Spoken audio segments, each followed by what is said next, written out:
Everybody thought he was just a lowly F-ranked adventurer. But he stumbled upon a damn golden servant card that summons a badass SS-ranked goddess. And with her help, he's about to become the strongest of them all. Kai, this young dude, decides he gonna be an adventurer, chasing that gold and glory. But damn luck ain't been on his side. He has been hustling his ass off every damn day for the past 2 years. But he is still stuck on the damn first floor of the dungeon. Just like any other day, Kai heads to the caves, moving slow as hell towards a slime on the ground. But instead of grabbing a sword or a knife like the regular folks, he whips out some insecticide and straight up sprays 2 bottles at that slime, watching it wither away and die. He is feeling pumped about how damn good he got at slaying the slimes. Ain't no surprise though, because this here is his 999th slime kill. Dude has been grinding in the dungeons like an NPC, swearing to hit that 1000 slimes mark. Kai keeps pushing deeper into that dungeon, when all of a sudden, he spots a golden slime chilling on a pillar.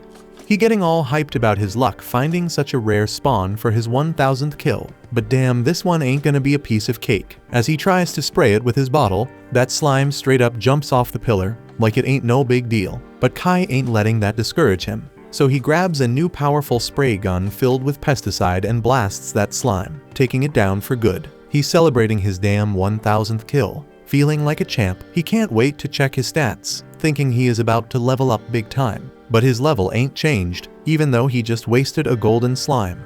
He decides to brush it off, hoping at least for some dope loot. But instead of a regular monocore, he finds this little golden card with a girl drawn on it. At first he all confused, but soon enough he figures it out. This here be a servant card, some super rare item. He checks out the stats and learns that this servant is a Valkyrie named Sylphie. And he even tries to search her on Instagram, but damn, there ain't no info about her online. Kai decides to bounce out of that dungeon first. Before doing any more research, he starts heading back, and as he passing by, he sees this crew of adventurers walking past him, wearing some sick-ass armor, which Kai can only look at with jealousy. He wonders whether he would ever be able to buy such a thing, and heads over to the reception to get money in exchange for the slime cores. The receptionist Hitsugeya hooks my dude Kai up with 500 yen per slime core, so he ends up with a solid 1500 yen in total. It's a bit of a letdown, but Kai takes it and starts bouncing. But he suddenly stops and asks Hitsugeya if she knows the value of a rare servant card, especially if it's from the divine class. Hitsugeya takes a minute to think and straight up claims that a card like that would be hella collectible, worth over 1 billion yen without breaking a sweat. Kai's mind is blown, but he keeps his trap shut, heads back to his locker, tosses his stuff in there, changes into his regular clothes, and dips out of the place. Turns out, that dungeon is part of some amusement park joint, where folks can get memberships and go in to hunt for valuable shit. We then see little kids walking around in costumes, talking about how they gonna be explorers when they grow up. But Kai was lost in his own thoughts, still tripping on that damn card. Then while he is waiting for the train, he bumps into his 2 homies Shinji and Hayato, and they all hop on that train together. Kai tells them he is still stuck at level 3, and asks why the hell they ain't exploring dungeons. Hayato comes back with a reply, saying that 2 years ago, when they just started exploring the dungeons, they hit the 2nd floor and ran into a goblin. They thought they could take that sucker down easy, but that goblin straight up whooped all their asses on his own. Ever since then, both Shinji and Hayato decided dungeons ain't their thing, and they happier checking out the other attractions with their passes. Later that night, Kai gets off the train and starts walking back home. He has dinner with his family, takes a bath, and crashes out. The next morning, he's still wondering if he should sell that card or not, as 1 billion yen can get him all the armor he wants, and he can buy as many video games as he wants. But then he gets interrupted by a voice, and it's his girl Katsu, asking where he was last night. My man decides to straight up lie and claims he was at a party with Shinji and Hayato. But shit, both of them spot Kai and roll up on him.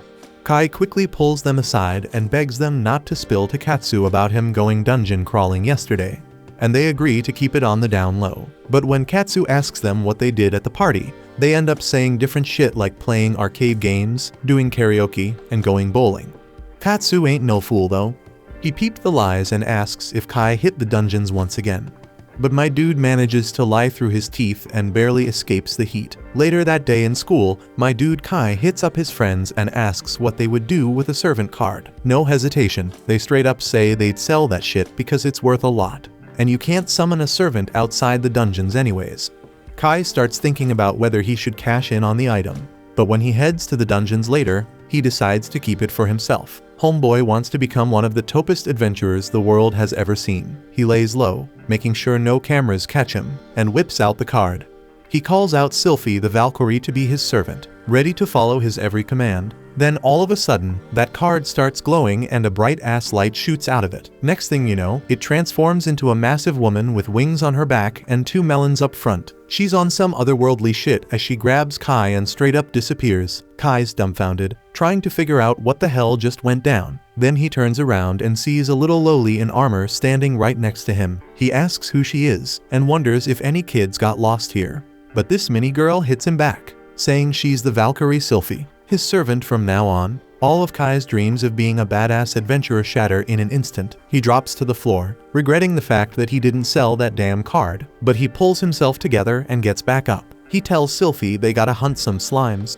She immediately claims that she can sense one nearby. So Kai decides to test her intuition and tells her to lead him to the monster. Sylphie easily finds the slime, so Kai asks if she can kill it for him. She's down as hell and steps out into the open. Kai didn't expect much from this little girl, but damn, Sylphie conjures this lightning attack so powerful that for a hot second, Kai thinks the whole damn cave's gonna collapse.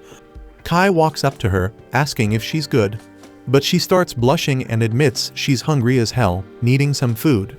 Kai looks at her and remembers that servants eat manticores, so he feeds her the manicore from the slime, and she gives him some thanks before saying there's more slimes nearby. He asks if she's got her strength back, and she nods ready to roll out. But hold up, Kai stops her and asks if she can only detect slimes. Sylphie straight up claims she can sense all kinds of monsters, not just slimes.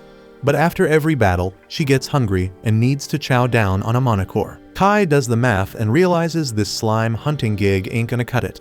He won't be raking in any cash like this. So he comes up with a plan and tells Sylphie to track down the slimes for him, and she's all down for it. Then he goes ham with his spray bottles, taking those slimes out one by one. It's the smartest move because finding those slimes is a pain in the ass. But this way, he can cut straight to the chase and blast them with his cheap insecticide sprays. After taking out a bunch of them, he levels up to level 4 and unlocks a new passive skill called Slime Slayer. That shit gives him a 50% boost in stats when he's fighting against slimes. He seems kinda let down by his new skill, but Sylphie boosts his morale, saying that getting a skill is an achievement in itself. He looks at her, smiles, and thanks her for the help. Then he says that he will be returning home now as it's getting late. Sylphie looks at him and asks if he'll summon her again soon, and he promises to summon her as soon as possible. So he recalls her back into the servant card and starts making his way back. He stops by the reception to sell the manticores, and Hitsugeya is straight up shocked as she claims that he beat the daily slime extermination record by a large margin and asks how he did it. Kai plays it cool and lies, saying it was all luck. He snags his 15,000 yen reward and bounces home. Later that night, he's thinking about moving on to the second level of the dungeon. Goblins might be scary, but he's confident that with Sylphie by his side, they don't stand a chance. He has this dream about when he was a kid, watching TV with his girl Katsu. They were watching an interview about Katsu's dad, the most famous adventurer. That interview fills Kai with awe, and he decides right then and there to follow in his footsteps and become an adventurer himself. The next morning, he wakes up with a newfound determination and confidence. He gears up with Sylphie by his side and the sword and shield he bought with his hard-earned money. He's got his mind set on clearing every damn dungeon and becoming the most legendary adventurer in the whole damn world. They step into the cave and start walking when Sylphie peeps that something ain't right. She asks Kai if he good because dude looking pale as a ghost and shaking like crazy.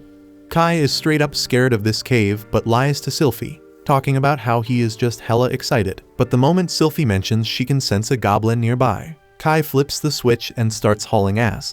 Sylphie is confused as hell, asking what the hell he doing, but Kai lies straight to her face, saying he has some urgent business back home. Then it hits him. He remembers Katsu's pops doing an interview on TV. He realizes he can't just give up on his dreams like that. So he grabs his wooden sword and tells Sylphie to lead the way. They find the goblin snoozing behind a massive rock, but Kai is too scared to do shit. He asks Sylphie if she can handle killing it. She's down as hell and steps up to cast her spell. The goblin wakes up, ready to throw hands, but Kai jumps in between them with his sword in his hand and tells Sylphie he changed his mind, but he tells her to be ready to back him up. Kai charges at the goblin, swinging his sword, but he misses and the goblin backs off. This time, the goblin comes at him, trying to knock him to the ground. But Kai blocks the hit with his shield at the last second. They go back and forth, struggling it out. But Kai starts gaining ground. He shoves the goblin away, and it falls to the ground. Kai sees his chance and goes in for the kill with his sword. But damn, the goblin blocks the strike, grabs the sword, and disarms Kai. Then that goblin jumps at him, ready to end it all. Kai falls back without any defenses, but he remembers he got the sprays. He whips them out real quick and sprays that shit in the goblin's eyes. The goblin gets blinded by it, and that's when Kai takes the opportunity to land the final blow. He grabs his sword, rushing at the goblin, but damn, he trips over a damn rock and falls to the floor, accidentally stabbing that goblin right in the chest, taking it out instantly. Sylphie is all happy congratulating Kai, but my dude is still scared as hell. He grabs the mana crystal, feeling thankful to be alive. Suddenly, a golden glow surrounds him, and he realizes he leveled up once again. He checks his stats, and he got a new skill called the Goblin Slayer. He got mixed feelings about that shitty skill, but he decides a skill is a skill, and keeps it moving. They are going deeper into the damn cave when another goblin straight up attacks them. But Sylphie is holding it down with her defensive barrier, blocking all the attacks like a boss, while Kai is slicing that monster with perfect timing and taking it out. Kai then goes and kills his third goblin by blinding it with that spray bottle once again, then finishing it off. While Sylphie is dragging his ass to face another goblin, Kai kills that goblin too with a head strike, and in the process he ranks up to level 6. They keep on walking, and Kai asks Sylphie if she knows anything about these dungeons, but Sylphie replies that she has no idea, and all she knows is that her sole purpose is to help her master. They keep moving deeper, and they find the final goblin of the day. That sucker attacks Kai, but Sylphie unleashes her lightning magic and straight up destroys that beast. Kai feeds her the mana core, and they bounce outside. Kai hands over the mana crystals to Hitsugeya. Once again, he lying his ass off, saying it was all just a fluke. Then he heads back home, and damn, his body is so damn sore, he can't even move from his bed. Next morning, he dragging his lazy ass to school with Katsu. Katsu peeping the situation, knowing Kai must have hit the dungeons, but Kai straight up denies it, claiming he was just doing some gym bodybuilding. Katsu let it slide, and they keep on walking. They finally make it to their classroom, and Kai starts spilling to Shinji and Hayato about his new adventures in the level 2 dungeons. He tells them how he straight up killed 4 goblins. They are damn surprised, having a hard time believing Kai ain't talking smack, but he promises them he ain't lying and says he going even deeper today. After school, he heads back to the dungeons with Sylphie. They start exploring the distant parts of the cave, taking out goblins with some sick teamwork, Sylphie blocking the attacks while Kai lands the killing blow. And when Kai gets tired, Sylphie steps up and finishes off the monsters with her lightning magic. After that adventure, Kai sleeps like a log at night. The next day, he upgrades to a metal rod, dealing some serious damage to the goblins, but he is so damn exhausted that he ends up snoozing even in the classroom. But that ain't stopping him from his adventures.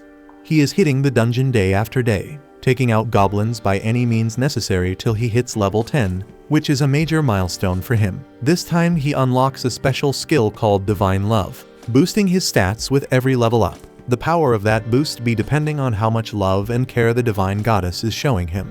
So he decides he gotta confess how stoked he is to be adventuring with someone as cool as Sylphie. But damn, this poor loli doesn't even know what kinda psycho manipulator this guy is. So she just happily thanks him for being there and loves working with him. After that, the next monster they run into is a glowing skeleton, something they ain't faced before. Kai tells Sylphie to stay alert, and she throws up her magic barrier as the skeletons come rushing at them. The skeleton is slamming against that barrier, trying to break through.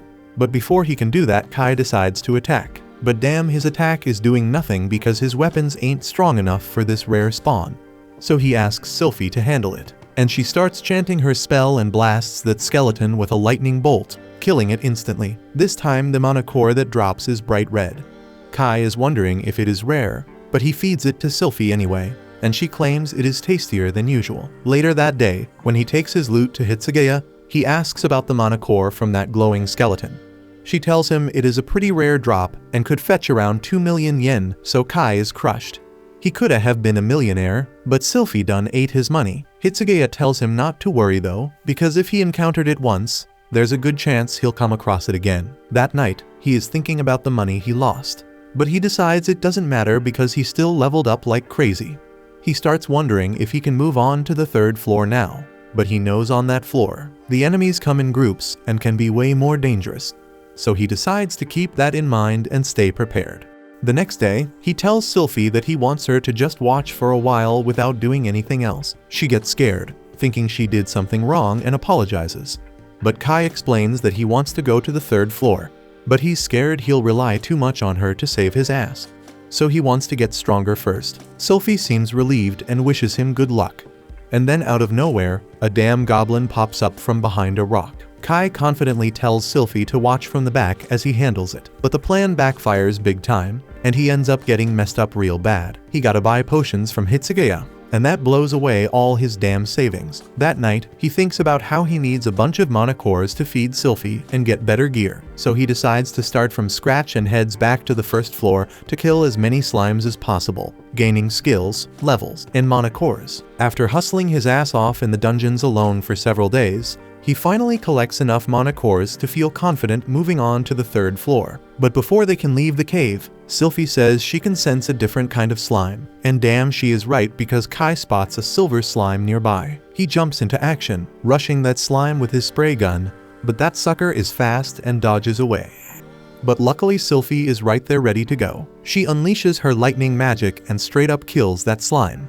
And here's the crazy part, that slime drops another servant card, and that is some insane luck. Kai picks up the card and sees it's a demon rank card for a servant named Luceria. He looks at Sylphie, and she looking upset, which makes him realize that demons and goddesses don't mix well. But even with that, he decides to follow his own desires, and without even talking to Sylphie about it, he summons that demon servant right then and there. A huge red flame surrounds them, and a massive demon lady emerges, flying straight through Kai in her ethereal form. Just like what happened with Sylphie, he looks down and sees another lowly. But this time she got bat wings and horns on her head, and he realizes with a demon and a goddess on his side, his party gonna be unstoppable. He is straight up crushed when he peeped that Shorty ain't looking anything like the fine girl on the card. Anyways, they do the intro thing and swap names. Then Shorty thinks Kai ain't reliable or smart, and Sylphie is not happy to see her dissing their master like that. Luceria tells her not to worry about the foul mouth because all demons are talking like that, and Sylphie is cool with it if that's the deal. Then Luceria asks Kai about Sylphie and notices she looks like a Valkyrie. Sylphie tells her she is Kai's servant just like her, and she is down to work together. Luceria feels the same and asks Kai for some mana core because she is hungry. But he shuts her down saying she ain't done shit yet. Then Sylphie spots a slime nearby, and Luceria steps in all smug to handle it. She busts out a crazy strong move called Hellfire of Destruction and wipes that slime out.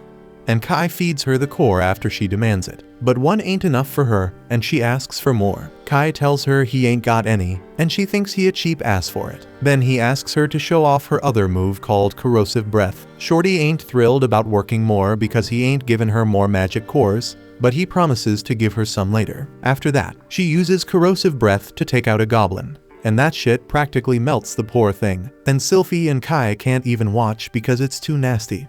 Kai hands her the mana core, and Luceria likes the taste of this one better, so she suggests they should explore the lower floors for more tasty cores from stronger monsters. But Kai stops her, saying there's more monsters on the 3rd floor. Luceria doesn't see a problem with that, and Kai lets her know they gotta secure new weapons and supplies before they head down. He asks if she knows this dungeon, and since she is not, she agrees to listen to him. He says they'll hit up the 3rd floor tomorrow because she might be tired today. She ain't feeling tired, but she agrees to listen to him after Sylphie tells her she should listen to her master. The next day, the three of them head down to the 3rd floor, and we see that Kai has bought a crossbow as his new weapon. Sylphie thinks the weapon fits him real good, and Kai tells her that the crossbow was mad expensive, but Luceria says the price doesn't matter. Then they spot two hellhounds, and Kai takes aim, but he misses the shot. The hellhounds try to attack him, but Sylphie puts up a barrier and saves his ass. Then Luceria wipes them out with Hellfire of Destruction, and Kai feeds her a core, but she ain't satisfied and wants another one. But Kai shuts her down because he won't have any left if she keeps munching them all. She ain't too thrilled about that, but Kai says he'll give her an extra core if she takes down more monsters, and he promises her that. She warns him that she'll send him to hell if he breaks that promise, and that freaks him out a bit. Then they come across two wild boars, Luceria uses Hellfire of Destruction again, but only one of them gets roasted, and the other one still charges at them. She tries to hit it with another attack, but Kai stops her so he can shoot it. But one shot ain't enough to kill the beast, so that startles Kai and he falls. Sylphie tries to help with her Divine Lightning, but before she can, he finishes off the monster with another shot. Sylphie praises Kai for that, but Luceria thinks he acted like a wimp. Kai notices he leveled up to level 11, and Luceria asks him for more magic cores. Later, we see Kai leaving the place, thinking he ain't gonna make any profit if he keeps feeding all the cores to the servants. On his way out, he hears a group of adventurers talking, and he finds out that those 3 girls can make it to the 6th floor without any problems. The scene cuts to Kai daydreaming in class, thinking they can make it to the 6th floor too if they hustle. He's all happy thinking about exploring deeper into the dungeon when his classmates wake him up. They wonder how he can be so carefree because they ain't got enough points to get into their dream schools. They find out he chills because he still ain't decided which school he gonna choose. Katsu overhears them and asks Kai which school he gonna pick, but he ain't sure what to say, so he asks her first. She says she going to Aoka Academy and wonders if he gonna enroll there too. Since he ain't made a choice, he tells her he will. She's hyped that they gonna roll to school together again, and she dips when one of her homies asks her to help with the handouts. Kai is wondering what she is so happy about, and his crew thinks he is too oblivious for his own good. Then it cuts to him back in the labyrinth, and his peeps are straight up slaying all the monsters one by one. Unlike Sylphie, Luceria is asking Kai for more cores, and he ain't got no choice but to listen to her. Sylphie ain't too thrilled about this, but Kai doesn't catch on to what she's feeling. He keeps hooking up Luceria with more cores, and when Sylphie looks at him, he asks if something ain't right, but she doesn't speak up. He knows something is off with her, but he can't figure out what.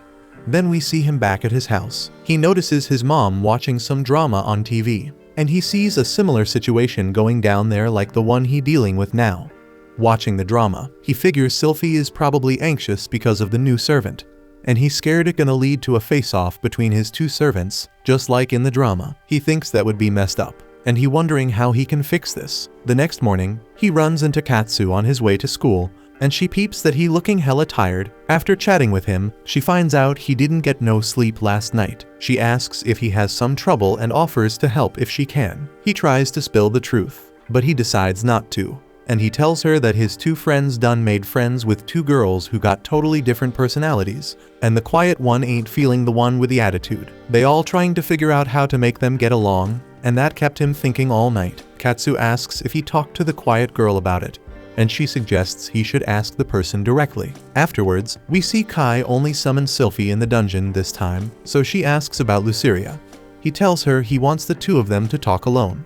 This makes Sylphie blush, but she ain't too thrilled about him want to talk about Luceria. He asks if she doesn't dig her, and Sylphie tells him that ain't true. At first, she did think Luceria was kinda scary, but now she knows the demon didn't mean no harm. She just a nice and kind girl, and she loves her. Kai straight up asks her if she got any damn problems at all, and she informs him that she doesn't, but he keeps pushing her to come clean. He tells her she is important to him, and that straight up flusters Sylphie.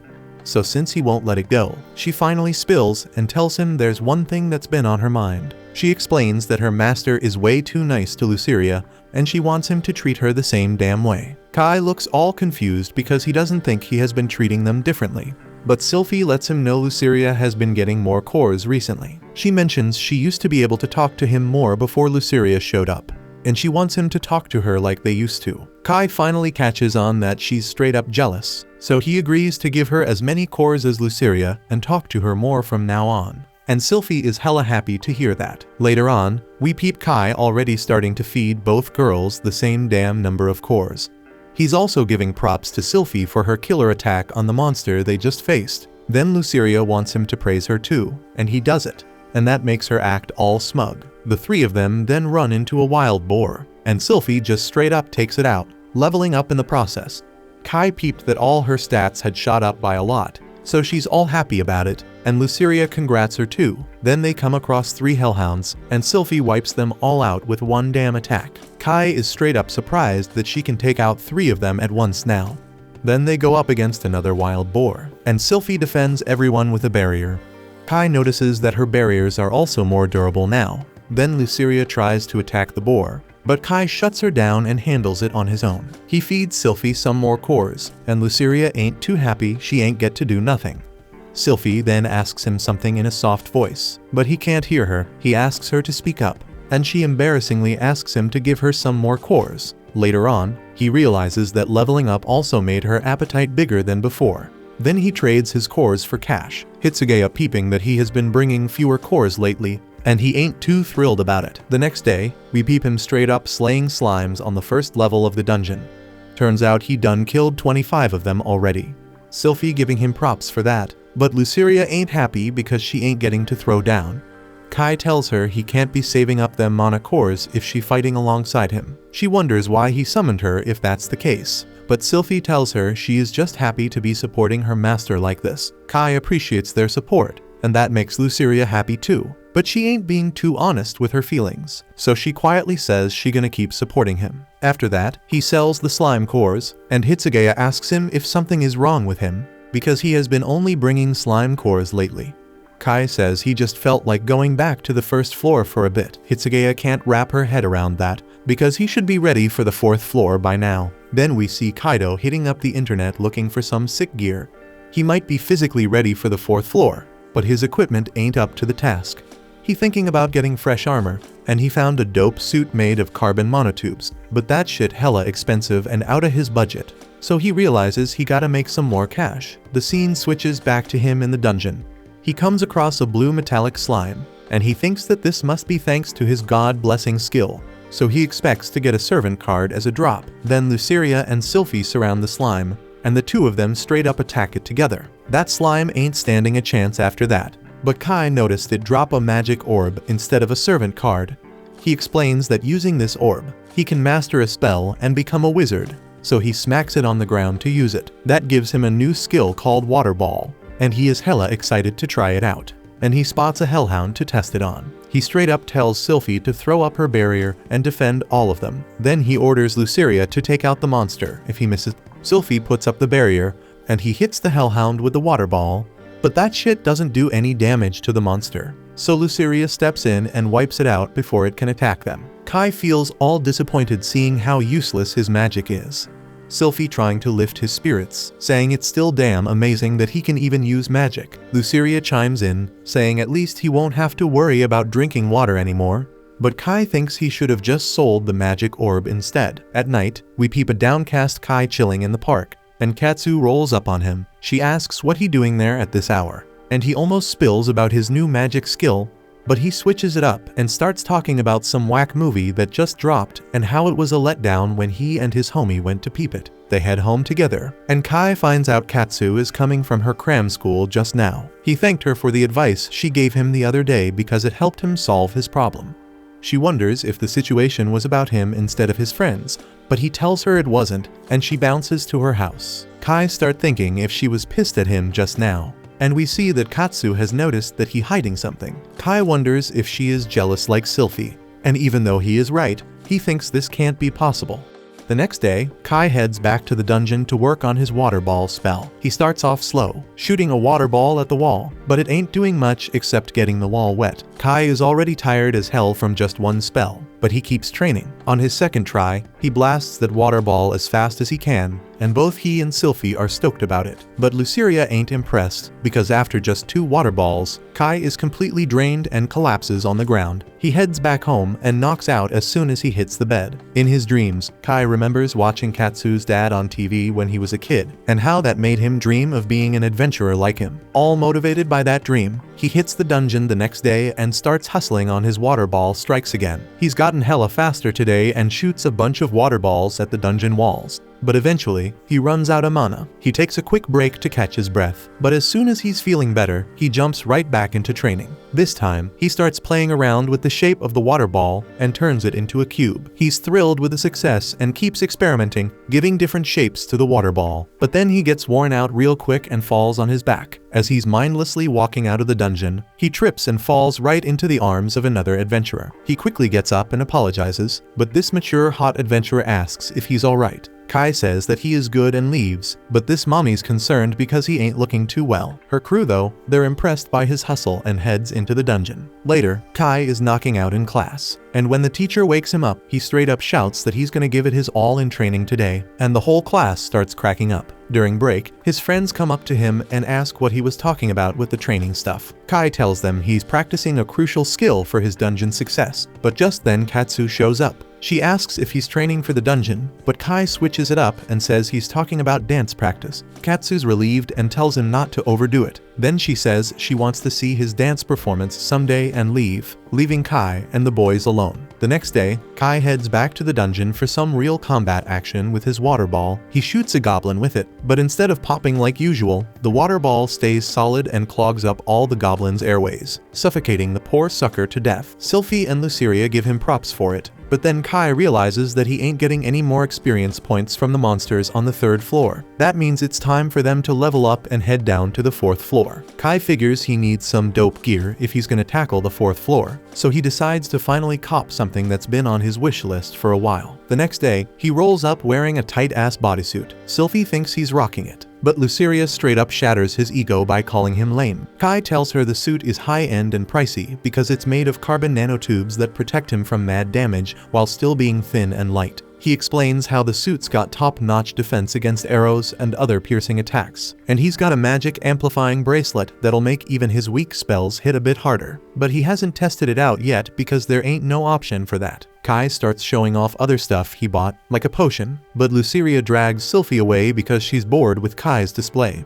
They eventually make their way to the 4th floor, where Sylphie senses a big-ass creepy monster coming their way. Before Kai can check the monster encyclopedia to see what they're up against, a freaking giant cockroach shows up, and both girls freak out and cling to each other. They start blasting magic spells like crazy at the roach monster while hauling ass through the dungeon, and Kai's just trying to keep up because he doesn't want to be left alone. After they exhaust themselves, Sylphie and Luceria take a breather and almost attack Kai when he comes running up to them. Sylphie runs over and hugs him, saying she was scared shitless, but Luceria's still playing her cold act and claiming she ain't scared of no measly bugs. Sylphie then apologizes to Kai for leaving him behind and begs him to scold her. He tells her he ain't mad because they cleared the 4th floor in record time with their wild rampage, and he's collected a lot of mana cores from all the defeated monsters. Luceria refuses to eat the nasty bug crystals, but she's too hungry to turn them down. Turns out, the crystals taste just as awful as the girls expected. Then Kai says that since they got some crystals, they should scout on the 5th floor for some time. Sylphie's got that 6th sense and senses a sand monster and a mud monster nearby.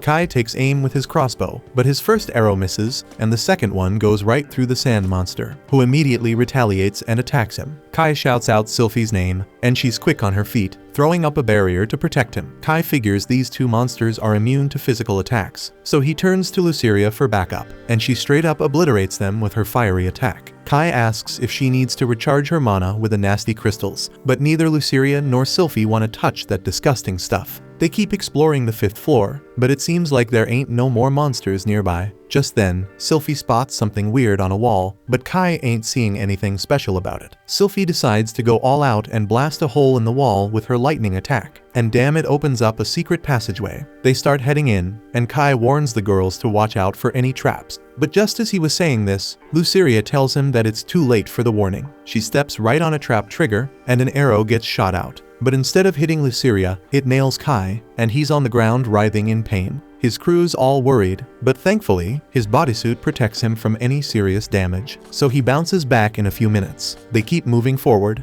but then Luceria steps right on another trap tile. This time, Kai steps back to avoid the arrow, but he gets zapped by lightning instead. Surprisingly, though, he's totally fine and feels a bit energized. Luceria tells him to stop making her worry, but when he asks if she was actually worried about him, she's all tsundere and defaults to her usual mode. Eventually, they come across a massive gate with a badass painting on it, and Sylphie senses a crazy strong presence on the other side. Kai's ready to call it a day and head home, but the two girls ain't letting him off the hook that easily. He tries opening the gate, but that thing ain't budging, so Sylphie just unleashes her lightning attack on it, and Kai is sincerely hoping he won't get charged with destruction of dungeon property. They step inside and come face to face with two badass monsters. One's a red ogre, and the other's a massive slime. Kai ain't backing down now that they've come this far, so he tells his girls to focus on taking down the red ogre first. They unleash their lightning and fire attacks, but that ogre barely even flinches because it's immune to skill damage. But then the ogre charges at them, but Sylphie's barrier skill blocks its attack. Kai tells Luceria to handle the slime while he takes shots at the red ogre with his crossbow. Each arrow he fires chips away at the ogre's health, but then he runs out of arrows. The pissed off ogre starts pounding the barrier, and meanwhile, Luceria's struggling to deal with the giant slime on her own. As a last resort, Kai decides to rely on his water ball. He conjures up a water ball, but it freezes because of the bracelet's effect. He shoots the ice ball at the red ogre, slowly wearing down its health. But then he realizes his mana's running low, so Kai gets crafty and shapes his ice balls into sharp icicles that pack a bigger punch against the red ogre. With the final 3 shots in his arsenal, Kai brings down the red ogre, and now it's just the slime left. The slime's about to smack Luceria, but Kai jumps in and defends her with his shield. He holds the slime back and tells Sylphie to get ready for her divine spear attack. But damn, his shield and gear start melting. Then Sylphie charges at the slime with her divine spear and pierces right through it.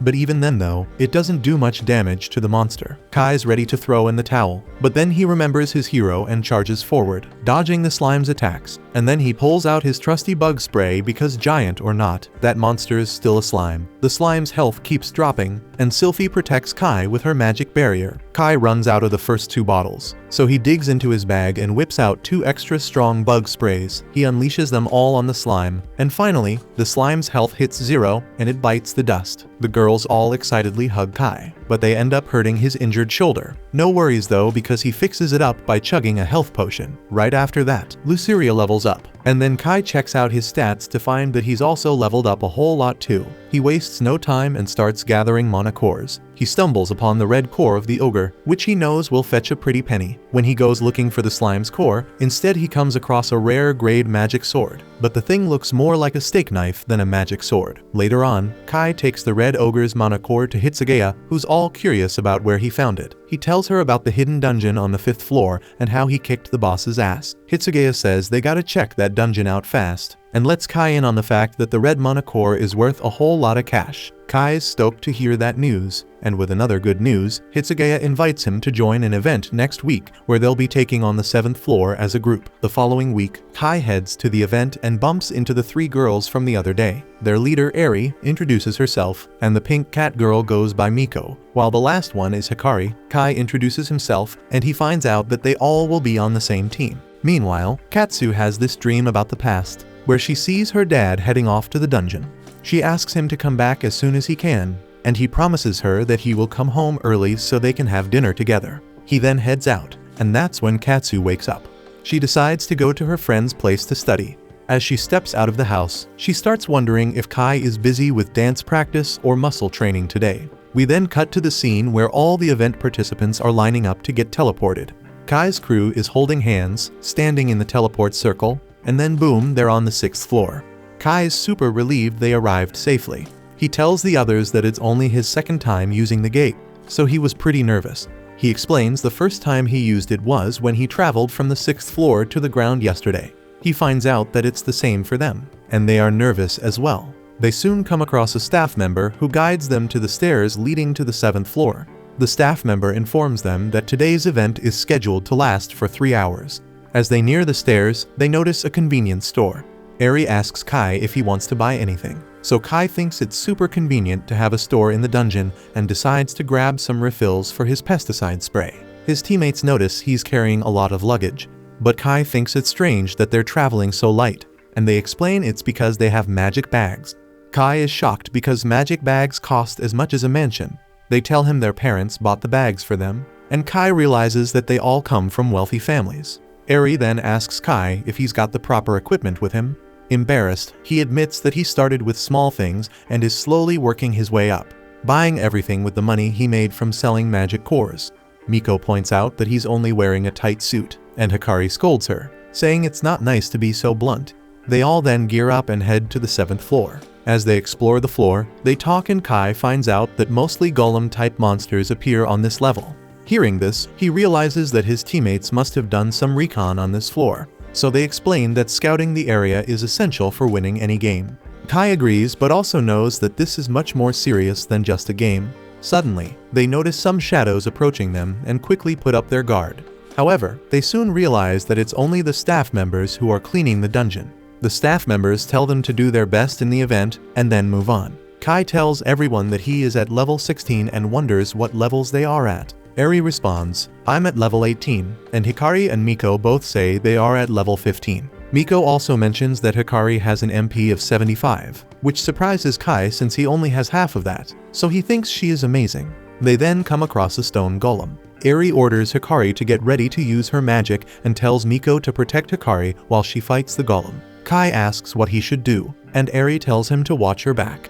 Eri attacks the golem and manages to defeat it all on her own, and Kai finds this impressive. They then encounter a bronze golem, so Hikari uses a spell called Earthwave to trap it in a swamp, and Miko summons her servant Snatch, who dodges the golem's attacks and lands a wind spell on it. Hikari then uses a fireball spell on the monster, and Eri finishes it off with her spear. Kai is amazed by their teamwork. Then he notices a monster behind Miko and Hikari, so they turn around to see an iron golem. Kai attacks it with his crossbow, but it has no effect.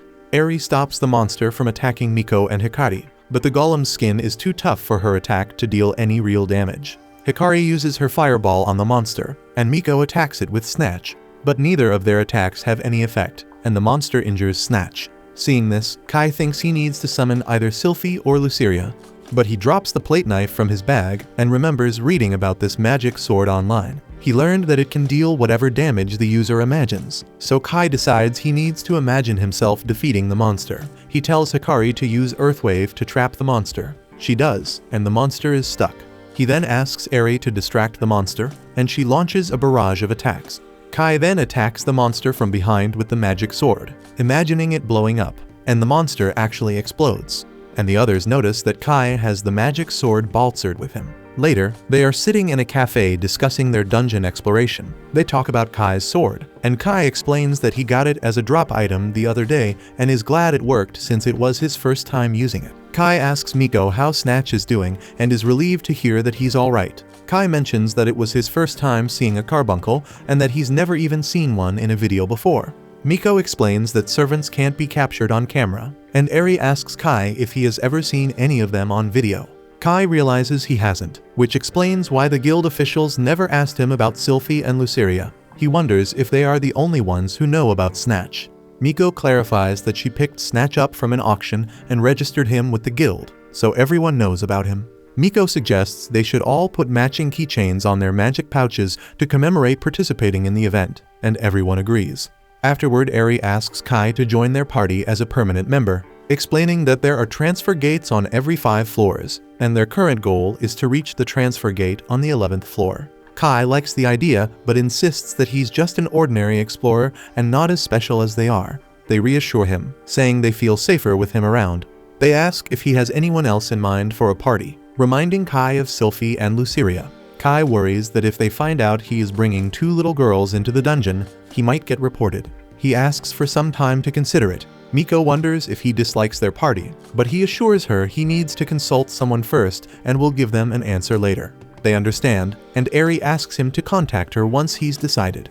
He agrees, and the scene shifts to him returning to the dungeon. Inside, he summons his servants, who are upset that he didn't summon them earlier. Kai explains he's considering forming a party with others, but his servants are unhappy and can't believe it's the first thing he mentions after seeing them. He tells them he didn't abandon them, explaining he had business to handle and couldn't summon them in the morning. He tries to discuss the party again, but they insist that the 3 of them are fine as they are. Kai persists, but Sylphie firmly tells him to end the conversation here. Then Luceria gets all mad at him for always calling her by her full name, and Kai's got no idea what else to call her. She points out he calls Sylphie by her nickname, Syl, so he realizes that this time Luceria is the one who's jealous. He suggests a few nicknames for her, but she likes Luce. She mentions that Kai will have to call her this from now on, and he agrees. The 2 of them then go ahead to explore the dungeon, and Kai states that they still haven't cleared up the party thing, but they ignore him. The next day, while going to school, Katsu asks Kai if he practiced dancing over the weekend or if he did muscle training, and Kai states that he's doing both. She is glad to hear this and asks him if he'd like to go out shopping with her next Saturday, and he shyly agrees. Katsu then notices one of her friends ahead and walks the rest of the way with her. Koi also encounters his friends on the way, and they have heard about the shopping trip, so they wonder if they're going on a date. Kai doesn't think that Katsu would be interested in going on a date with him, and his friends are disappointed at seeing how clueless he is. They then ask him about the event and wonder if he partnered with an old dude, but he informs them that he joined a party of 3 girls, one 2 years older than him, another the same age as him, and the last one a year younger. Hearing this, his friends wonder if the dungeon is a more fun place than they expected, and they think about heading back in there as well. The scene then cuts to Saturday, and Kai picks up Katsu from her home, and they head to the subway station. There, he notices a broadcast of the dungeon TV show. Watching it, we find that magic cores are valuable resources and can be traded for money. They still haven't figured out how to use them, but they are filled with an unknown energy that can be useful in the future. Seeing this, Katsu thinks that Kai is really interested in dungeons, and she tells him to forget about it for today and focus on their shopping trip, and he agrees. While walking around the town, Katsu wonders when was the last time the two of them went out like this. Kai then thinks back to when they were little and remembers her dad taking them to all sorts of places. Katsu recalls their camping trips and movie nights and suggests they should catch a movie next time, to which Kai agrees. They then hit the stores for some clothes shopping. Katsu tries on a few outfits, and Kai compliments every one of them. Finally, she asks which one he likes best, and he picks the one she's wearing. Afterward, they head to the park, where Katsu spots some boats and suggests they go for a ride. As they paddle around, Katsu notices some beautiful fish in the water, but Kai thinks she's even more beautiful. He sees couples in the other boats and thinks they must look like a couple too, but then quickly dismisses the thought, reminding himself they're just hanging out. Katsu notices that Kai looks a bit more built than usual and figures his muscle training is paying off. Kai agrees, and she says they should have more outings like this. The scene then cuts to them sipping juice, both enjoying their flavors. Katsu asks if Kai wants to try her flavor, and Kai agrees, offering her a sip from his glass. After tasting her flavor, he thinks it's pretty good. Katsu hesitates for a moment, thinking of it as an indirect kiss, but then goes for it and likes it too.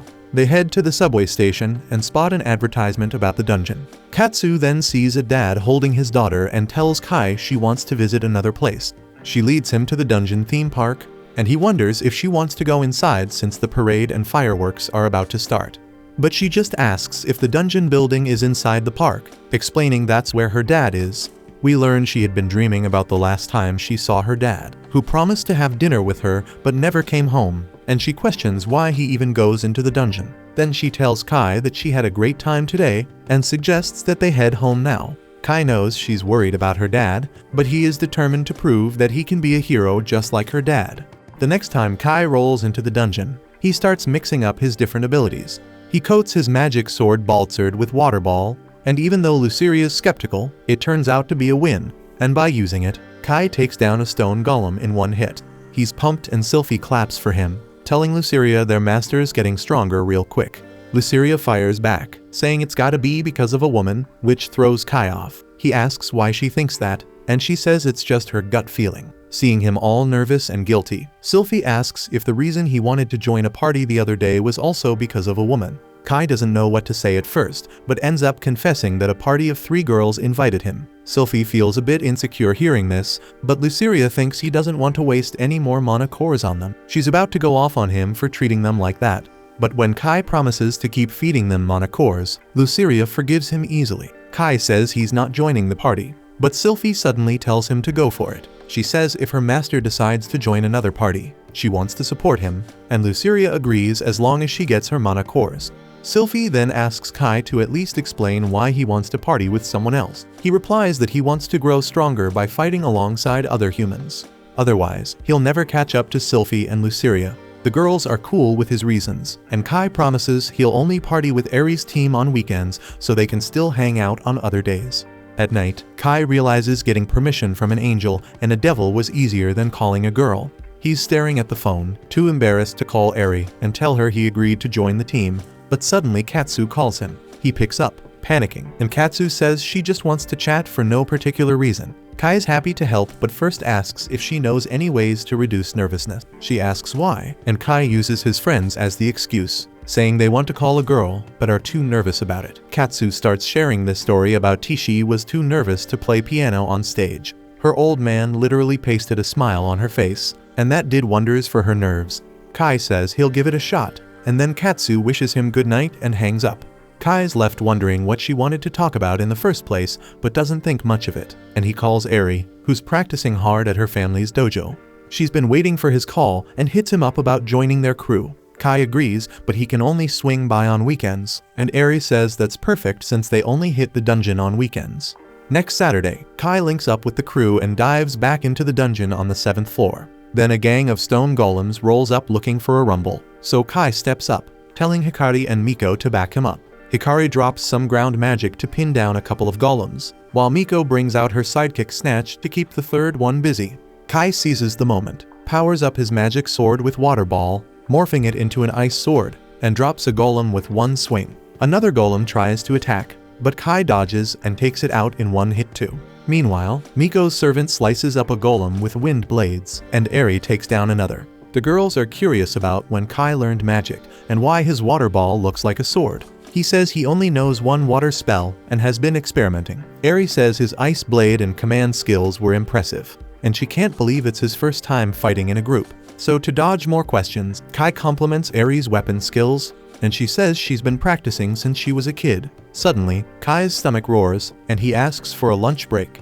To his surprise, they whip out a whole kitchen from their magic bags and cook up a frying fish and grilling steaks in the damn dungeon. When Kai gets home that night, he thinks Eri and her friends have generational wealth he can only dream of. But more importantly, Eri has plans to explore the 8th floor the next day. The 8th floor has aquatic monsters and water-based terrain. So Kai buys a high-end life jacket because he doesn't know how to swim. Soon they arrive at the 8th floor, and Snatch detects a monster lurking in a pool of water. A salamander emerges from the pool and spits acid at Kai, instantly melting his expensive life jacket. He freaks out and demands the monster to refund him for the life jacket.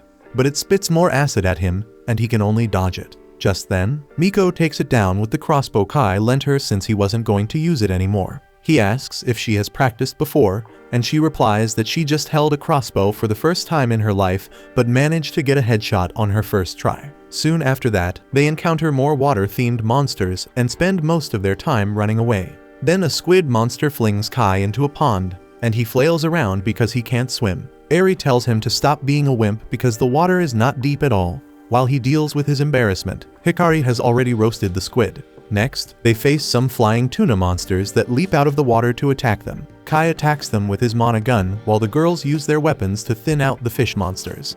Kai soon runs out of ammo and notices how effortlessly Eri is slashing down monsters with her long-handled blade. So he shapes his ice sword into a similar weapon and begins taking down the fish monsters. But each slash consumes a decent chunk of his mana. The girls also notice him cutting down the monsters with ease, but just as Kai finishes, he runs out of mana completely and collapses.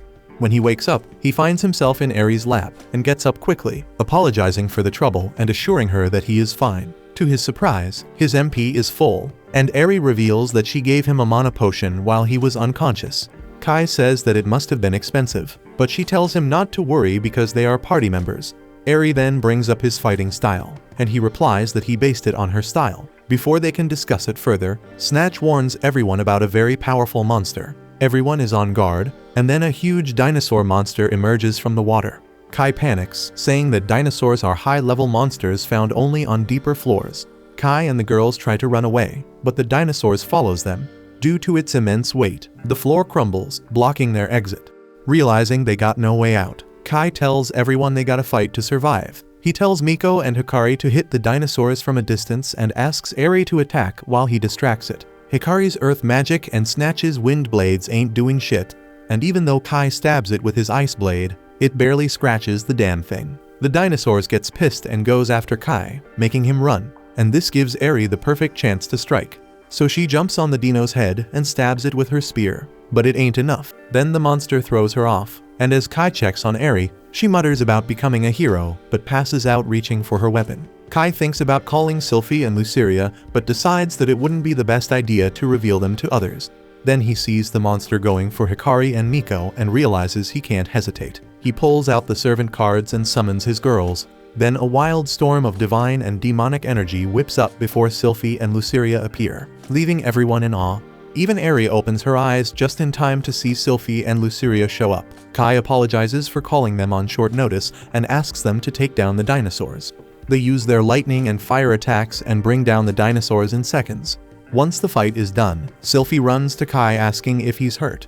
He says he's fine, and then Luceria steps up, teasing that Kai was after women in the end. But suddenly Miko jumps on Sylphie, amazed by how she has never seen anyone as cute as her before.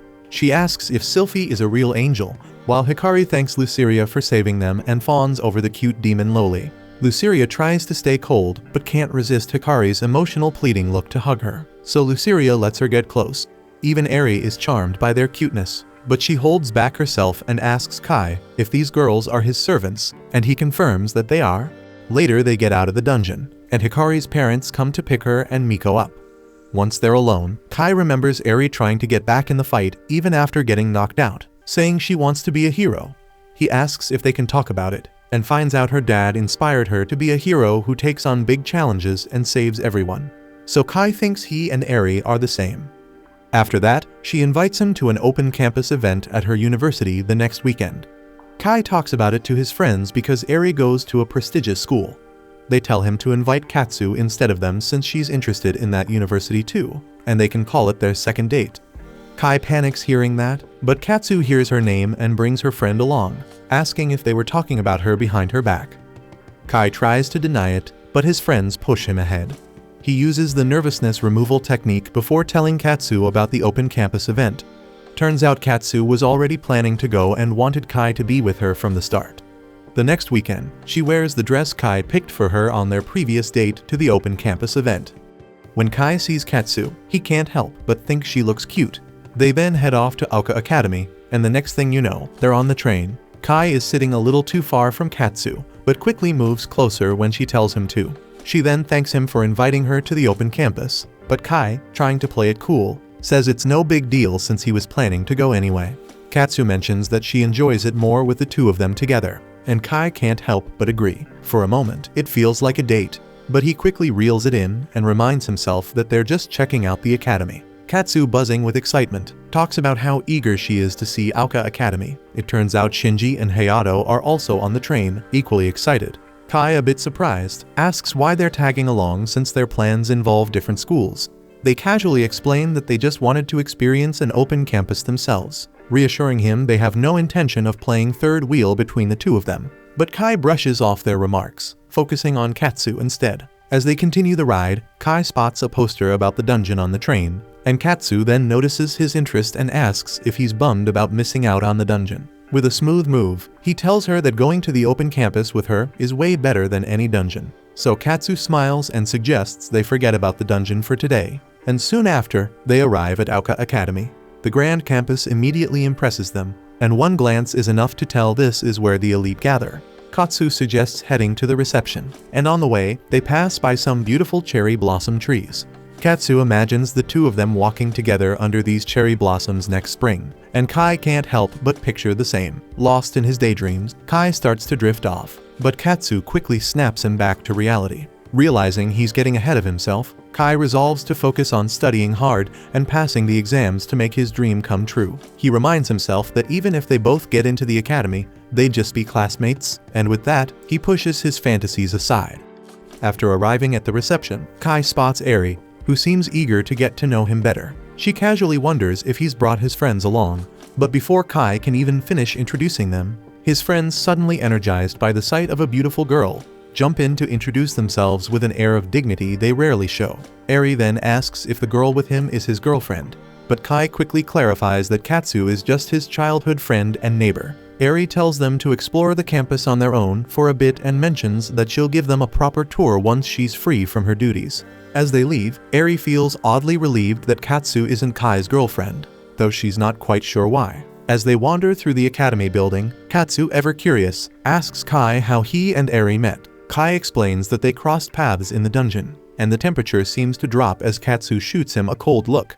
The atmosphere gets even frostier when Kai, without thinking, mentions that it was Eri who tipped him off about the open campus. Katsu, trying to keep her cool, spins the situation positively, saying that they should be grateful to Eri for giving them the opportunity to come here together. She reminds Kai of his promise not to talk about the dungeon today, and though her tone is calm, the underlying anger is hard to miss.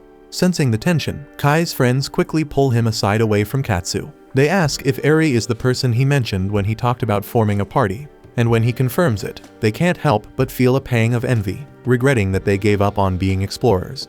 Putting their jealousy aside, they advise Kai to watch what he says around Katsu, considering how concerned she is about his dungeon escapades. Kai nods in agreement, and the group continues their tour. They make their way to the auditorium, and they are immediately struck by how much bigger it is compared to their schools. Katsu points out the electric blackboard and mentions that students here even use tablets for their classes.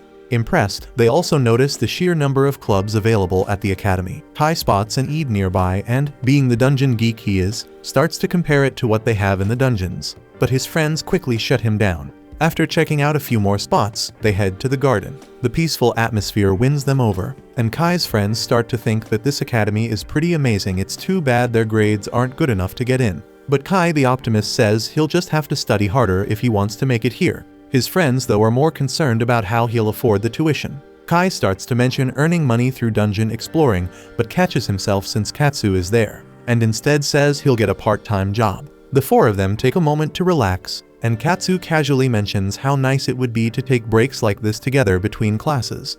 Kai agrees, letting his mind drift into a daydream about it until Miko and Hikari show up, snapping him out of it. They tell him that Eri mentioned he was here, and once again, his friends, ever the charmers, switch to dignified mode upon seeing the girls. Miko and Hikari, spotting Katsu, assume she's Kai's girlfriend, but he quickly clears that up just like he did with Eri. Kai remembers that Miko is still a second year and Hikari a first year, making him wonder why they're even entering a college already. Hikari says she wanted to check it out while she could, as it's a good opportunity, though Kai doesn't quite get what she's implying. Katsu then asks how they know Kai, and before he can even think of a response, the girls bluntly reveal that they're in a dungeon party with him. Katsu's mood instantly chills, but thankfully, Eri arrives just in time to break the tension. She suggests they all head to the cafeteria for something to eat, and everyone eagerly agrees. The scene shifts to them in the cafeteria, and everyone is blown away by the incredible menu. Eri points out that since it's a school cafeteria, the food is surprisingly affordable. They're amazed and dive into their meals, loving every bite. It's revealed that this is the first time the rich girls have ever eaten in a cafeteria, and they're actually enjoying the experience. Then when Katsu goes to get a refill, Kai offers to do it for her, but she suggests they grab enough for everyone, so the two of them head off together. Meanwhile, Hayato asks the girls if they ever encountered an instructor named Onigawara during their explorer training. They recall meeting him, and they all agree that they hated him because he was so strict. The boys nod in agreement, and Hayato starts to mimic Onigawara's behavior, which gets a laugh out of Hikari, who thinks he nails the impression. Feeling smug after the compliment, Hayato continues the imitation, but the girls quickly lose interest. Sensing the change in mood, Eri switches the topic, saying it reminds her of their explorer training, particularly when Onigawara scolded her during Eid training. Miko wonders if Shinji and Hayato are also explorers, and they admit they are though, but only technically, since they completed the training but didn't pursue it further. Hayato mentions that the lectures were so long that Shinji kept dozing off, but Shinji is quick to point out that Hayato wasn't much better. Hayato goes on to explain that's why they didn't know dungeon items are only effective within a 3-kilometer radius of the dungeon. He recounts how he once tried to use potions after getting hurt in a race, only to end up wasting all of them. Eri explains that's the reason a theme park was set up within that 3-kilometer radius, and she mentions that all manufacturing and research of items and potions happen within that area. She adds that there are tons of rules, and it's hard to keep track of them all, with the boys nodding in agreement. Shinji and Hayato chime in, saying at least the amusement park is fun, and Eri agrees, adding that the dungeon staff does an amazing job managing the park. She even reveals she wrote a report on it once. The boys start chatting about how awesome dungeons are, and Katsu overhears since she's standing right behind them. She and Kai then hand out drinks to everyone, and she can't help but wonder why people are so obsessed with exploring dungeons. Afterward, they continue their tour and check out the swimming pool. Kai mentions that the pool is heated, so you can swim even in the winter. The sight of the pool reminds him of the time Katsu saved him from drowning when they were kids. Miko overhears this and realizes that Kai still can't swim, and Hikari feels a weird twinge in her chest seeing him so close to Katsu. Miko is clueless about what's going on and asks Hikari about it, and Hikari admits it's a strange, unfamiliar feeling. They move on to the soccer field, and Hikari stumbles on the stairs, but Kai is right there to catch her, leaving her blushing in his arms. She thanks him, and Eri throws in a compliment about Kai's quick reflexes. Miko, not wanting things to get too awkward, reminds Kai to put Hikari down, which he does eventually. Just then, a soccer player accidentally kicks a ball toward Miko's face, but Kai, channeling his inner Sigma male, steps in and saves her. Both Miko and Hikari are left swooning, their hearts skipping a beat.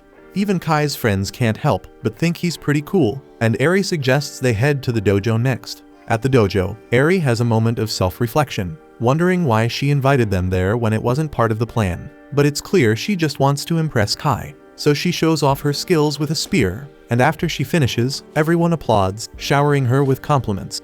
Eri, however, only cares about what Kai thinks, and it dawns on her why she wanted to show off in the first place. As the day wraps up, Kai and his friends get ready to leave the academy. Eri and the other girls exchange contact info with Katsu, offering help if she has any questions about the academy. Shinji and Hayato, not wanting to miss out, ask if they can get the girls' contact info too. They agree, and the boys are over the moon.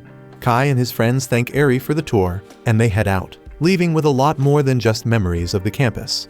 On the train ride back home, Kai is feeling pretty good about their visit to the academy, but his friends, they're way more focused on the girls they met. Hayato then asks Shinji which girl caught his eye, but they can't seem to pick just one. They start joking about how they should dive back into exploring dungeons. Who knows, maybe they'll find more girls like that. Kai quickly reminds them they're not supposed to be talking about this stuff, especially with Katsu right there. She gives them a smile, but anyone paying attention can tell it's got a bit of a sharp edge to it. Later, as Kai and Katsu walk home together, he promises her that he's going to study hard so they can both make it into Aoka Academy. She wishes him luck, but then out of the blue, asks which of the three girls was his type. Tai, caught off guard, insists he never really thought about it, though inside he's thinking that she is the one he likes, he just can't bring himself to say it. Then Katsu brings up how Kai was using everyone's first names today, but he doesn't get what she's hinting at, so this seems to annoy her, and before he knows it, she's storming off to her house. Later on, Kai is left scratching his head, trying to figure out why she got so mad. He thinks that maybe she was jealous of the other girls, but he brushes it off thinking that can't be it. Then he remembers a new problem. How is he going to explain his mysterious absence to Sylphie and Luceria tomorrow? We then see Kai is busy battling a slime in the dungeon, using insecticides to take it down. After the fight, he collects several slime cores, satisfied that he's gathered enough to feed his two servants for a while. Luceria is curious about Kai's activities and asks him what he was up to with Eri and the others the previous day. Kai casually explains that he was just on a school tour and playfully wonders if she even knows what a school is. Luceria snaps back, telling him not to mock her, but it's clear she's clueless. Sylphie steps in to explain that a school is a place where humans go to study. Luceria grasps the concept and understands that Kai must have his reasons, but she's not happy about being ignored. Realizing he might have upset them, Kai quickly apologizes and offers them 3 magic cores as a peace offering. But these two aren't so easily appeased, they demand 100. In the middle of their negotiation, Kai spots a rare slime creeping up behind them. He tries to warn them, but they think he's just messing with them and don't even bother to look. Kai insists, but Luceria, irritated, casually destroys the slime without even turning around. With that handled, they turn back to Kai, pressing him on how he plans to make up for abandoning them. Knowing when he's beaten, Kai ups his offer to 10 cores, which finally satisfies them. But they make it clear, though, that he better not ignore them again. As he's gathering the slime's remains, Kai notices it dropped something special: gloves of force, and he discovers these gloves can exert an invisible force at the cost of the wearer's MP. So he heads to the 8th floor of the dungeon, eager to test them. But at first he doesn't notice anything and assumes it's because the force is well invisible. But when he uses the gloves on water and sees the ripples, he realizes they work, though the force isn't as powerful as he hoped. Luceria then dismisses the gloves of force as a worthless item, but Kai, ever the experimenter, tries combining the gloves' power with Baltzert, and to his surprise the magic sword manages to split the water, and he realizes he can manipulate small objects with precision. Just as he's getting the hang of it, Eri and the others join him, all geared up for another day of dungeon crawling. Kai takes a moment to thank Eri for the school tour, mentioning how much fun he had and expressing his determination to pass the exams, even though he knows he has a lot of work ahead of him. Eri, always supportive, offers to hold a study group to help him out, and Kai gratefully accepts and asks if he can invite Katsu as well. The girls exchange surprised glances, but Eri agrees. Then the rest of the group chimes in, saying they'll join too. Meanwhile, Kai's servants Luceria and Sylphie notice how much closer Kai is getting with the girls, and can't help but pout a little. Kai, ever oblivious, asks them what's wrong. They claim it's nothing, but their sulking is pretty obvious. In an attempt to cheer them up, Kai offers them some magic cores, which they munch on while still pouting. The girls watching can't help but think the two servants are absolutely adorable. The group then prepares to descend to the 9th floor, a level none of them have ventured to before. Eri warns everyone to stay sharp, as they're heading into uncharted territory. As soon as they step onto the floor, Sylphie senses a powerful enemy lurking nearby. Kai, feeling a mix of excitement and anxiety, asks the group what they should do. The girls, determined as ever, insist on pressing forward. Kai quickly realizes there's no turning back as the path offers no alternate routes. Luceria, trying to sound confident, declares that she'll handle things if they get too dicey. Then Eri reassures everyone that there's no shame in retreating if the situation gets out of hand. But for now, they're all in it together. As they proceed cautiously, Sylphie suddenly alerts the group to the presence of a powerful monster, an Orthros. Luceria is taken aback, not expecting to see such a formidable beast on the 9th floor. Kai agrees, realizing that a creature of this caliber shouldn't be lurking at this level, and suggests they turn back. But just as they decide to retreat, the Orthros lock onto their presence and launch an attack. Sylphie quickly erects her Iron Maiden wall to shield everyone, while Hikari traps the beast with her Earthwave spell. Luceria follows up with her Hellfire of Destruction, but to her shock, it barely phases the monster. The Orthros retaliates with a fierce fire breath, and though the barrier absorbs the brunt of the attack, the group can still feel the intense heat. Luceria then strikes back with the Breath of Erosion, but the Orthros remains unscathed. Miko orders Snatch to join the fray, but even his attacks barely scratch the beast. Kai, then realizing they need a new strategy, tells Luceria to keep hammering the Orthros with her attacks while he distracts it. So Luceria unleashes another Hellfire of Destruction aimed at the monster's belly as Kai keeps it occupied. But even this powerful assault fails to bring the Orthros down. Desperate, Kai instructs Sylphie to combine her Divine Spear with Luceria's Hellfire of Destruction in a synchronized attack. The two unleash their combined might on the Orthros, but the relentless creature still refuses to die. It turns its fury on Kai, who narrowly dodges, while Eri and Miko open fire to support him. The monster tries to attack them with its fire breath, but Kai uses Baltzard enhanced by the Gloves of Force to land a critical blow on the Orthros. He follows up by blocking its mouth with a water ball, preventing it from unleashing its deadly fire breath. With the Orthros momentarily incapacitated, the group seizes the opportunity to launch a coordinated assault. After a relentless barrage of attacks, the mighty Orthros finally falls. Exhausted but victorious, the group celebrates their hard-won victory over the powerful beast. Kai, then eager to keep the momentum going, suggests they press forward. But the girls, drained from the intense battle, insist they rest and recover before continuing. As the group takes a much-needed break, Kai hands out some magic cores to his servants as a reward for their hard work, praising them for their efforts. Despite the brief respite, Luceria remains puzzled about why an Orthros was lurking on this floor, while Sylphie senses an even more powerful presence nearby. Their suspicions are confirmed when a demon appears, unfazed by the defeat of his dog. Kai and the others quickly realize that this demon was the one controlling the Orthros, and Luceria notes the demon's formidable strength. The demon, with a chilling calm, declares that none of them will leave the dungeon alive. So without any damn warning, he unleashes a dark spell called Darkmare. Sylphie responds instantly, erecting a barrier to shield the group. The demon, swift as a shadow, dashes forward with a sword slash, but Sylphie's barrier holds firm. Kai, struggling to keep up with the demon's lightning-fast movements, senses the gravity of their situation, so he quickly gives Sylphie more magic cores, urging her to maintain the barrier at all costs. But despite their combined efforts to attack from within the safety of the barrier, their strikes barely make a dent in the demon's defenses. So Luceria suggests that they might need Sylphie to go on the offensive, but Kai hesitates, worried about the safety of his teammates. Reassuring him, Eri confidently declares that she can handle the demon's sword, no matter how fast it is. Trusting in his friends, Kai gives the go-ahead, and Sylphie lowers the barrier. Then Sylphie and Luceria launch a coordinated assault on the demon, but their attacks still fail to break through his defenses. The demon, now focusing on Kai, attempts a lethal strike, but Eri steps in to protect him. The demon, with brutal strength, flings her into the wall and turns his attention back to Kai. Kai manages to block the demon's attack with Baltzard, but the force shatters the demon's sword. Infuriated by the loss of his weapon, a gift from the Duke, the demon retaliates with a powerful punch, sending Kai flying. Sylphie and Luceria, enraged by the attack on their master, unleash a furious assault on the demon, joined by Snatch.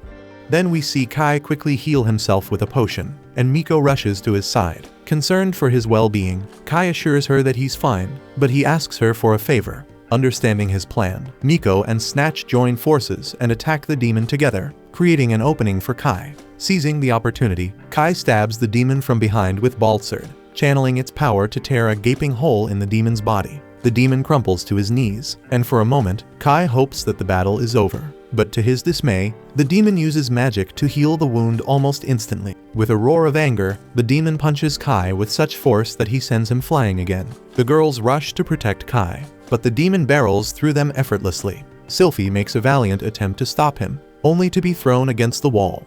Luceria, then determined to protect Kai, urges him to run while she holds the demon off. But instead of fleeing, Kai racks his brain for a way to defeat this seemingly invincible foe. But his efforts seem futile as he realizes he has nothing left in his arsenal, and the demon overpowers Luceria, shoving her aside with ease. Kai realizes that running away alone isn't an option, and wonders how he can kill this demon. But suddenly he remembers Luceria's skill, the beauty of gluttony. This ability would allow her to temporarily power up by consuming her contractor's HP. So Kai quickly asks Luceria to activate the skill, despite knowing the cost it would take on him. Luceria hesitates, reminding him that it would mean consuming his life force. But Kai insists, seeing no other way out of their dire situation. Reluctantly, Luceria agrees, revealing her true form by devouring Kai's HP. As she transforms, Kai is shocked to see her mature into a more powerful version of herself. Luceria explains that the beauty of gluttony has restored her to her former level, though this is still not her complete form. But she assures Kai that this power is more than enough to defeat the demon. The demon initially unrecognizes her, and she tells him that she is going to kill him. The stupid demon doesn't realize how powerful she is now, and he carelessly attacks her, but his blows bounce off her harmlessly. He starts freaking out and attacks her again, but it ends with the same futile result, so he demands to know who the hell she is.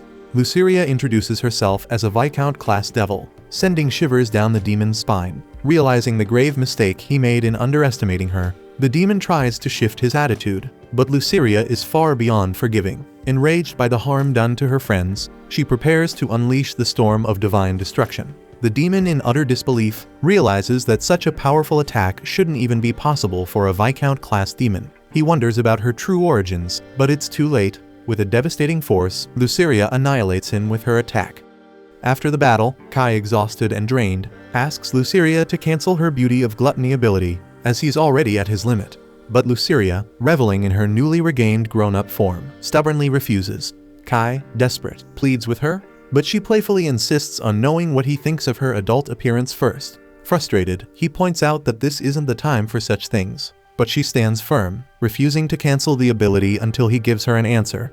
Reluctantly, Kai compliments her adult form, admitting she looks stunning. Satisfied with his response, Luceria then cheekily asks if he'll treat her as kindly as he does Sylphie. Seeing no other way out, Kai agrees, and only then does she cancel her ability. Reverting to her childlike form, Kai narrowly avoids a fatal fate, and the group quickly takes the time to heal up by downing potions, restoring their strength. As they recuperate, Kai notices that he has leveled up to level 18, with an HP boost of 8 points. He also discovers a new skill called Slight Pain Resistance, which seems fitting given the ordeal they've just survived. The girls have also leveled up, which Kai figures was inevitable after the intense battle, and the girls seem happy that they managed to survive against all odds. Before heading back home, Kai checks the loot from the battle. He finds Orthrose's magic core, the biggest core he's seen so far. Meanwhile, Miko and Hikari are searching the dungeon for something, but it seems this core isn't what they were looking for. Kai then spots something else dropped by the demon, a servant card. He's unsure what to do with it, and Eri and the others leave the decision up to him since he and Luceria were the ones who defeated the demon. Luceria and Sylphie suggest simply selling the card, but Kai hesitates, thinking that the demon might be useful, especially since he was stronger than both of his current servants. Curiosity piqued, he decides to summon the Night-class demon named Belly. However, upon summoning him, Kai is dismayed to find that Belly has taken the form of a child, much like his other servants. Kai, frustrated, asks Belly why he's so small, and the demon explains that his level has been reset. Regretting his decision to summon him, Kai mutters that he might as well sell him instead, leaving Belly shocked and visibly concerned. Sometime later, we see Kai relaxing in the bathhouse within the dungeon, trying to unwind after the intense day. Belly, eager to please, is scrubbing Kai's back with an enthusiasm that makes Kai a bit uncomfortable. and thinks it won't be cool if someone sees them like this. But Belly is desperate not to be abandoned and asks Kai if they'll stay together. To get him to stop, Kai reassures him with a promise that they'll stay together forever. Overwhelmed with gratitude, Belly hugs Kai, but Kai feels awkward about the whole situation. Meanwhile, in the neighboring girl's bath, his other servants overhear the exchange and assume that Kai and Belly are getting along well. Later, Kai takes the Crystal of Orthros to an appraiser to sell it. The appraiser is intrigued and asks where he found such a valuable item, so Kai nonchalantly explains that they acquired it after defeating an Orthros on the 9th floor of the dungeon. The appraiser is shocked and immediately plans to send a team to investigate the area. She then informs Kai that the crystal is worth a staggering 24 million yen, and Kai is shocked at the amount. She then offers to transfer the money directly to his account. But Kai insists on splitting the money equally among the 4 of them, as they all played a part in the battle. The others insist that he keep it all, but Kai is not comfortable with that and insists on sharing, so they eventually agree to take their share. The appraiser then mentions that she can provide him with the necessary paperwork for income tax, leaving Kai utterly confused, as he's never dealt with taxes before. The next scene finds Kai at a cafe with the girls, feeling a bit sheepish for dragging them through a lecture on income tax after such a tiring day. The girls assure him that it's no big deal, and Kai, clearly out of his depth, asks them what he's supposed to do now. They give him some practical advice, suggesting he save all his expenditure receipts to reduce his tax liability as much as possible. Kai, realizing he usually tosses receipts, decides to start keeping them from now on. As the day winds down, Hikari leaves in her car, and Eri remarks that it's been a hectic day. She mentions that Kai must have some kind of magnetism for attracting special things, but he dismisses the idea, even though he momentarily wonders if she might be onto something, considering his 3 servant cards. But he quickly shakes off the thought, convincing himself that it's just a coincidence. The scene shifts to Miko chatting with Hikari over the phone. Hikari is all pumped up for the weekend's raid, eager to see everyone's new skills in action. But Miko advises her not to push herself too hard and suggests she take a break if she needs it. Hikari brushes it off, insisting she's fine and doesn't want to waste time resting. Miko relents, saying she'll see her on the weekend, then ends the call. As soon as the call ends, Hikari drops her tough girl act and starts coughing, revealing she's not as okay as she pretends to be. Next, we jump to the weekend, where Kai and the crew are deep in the dungeon.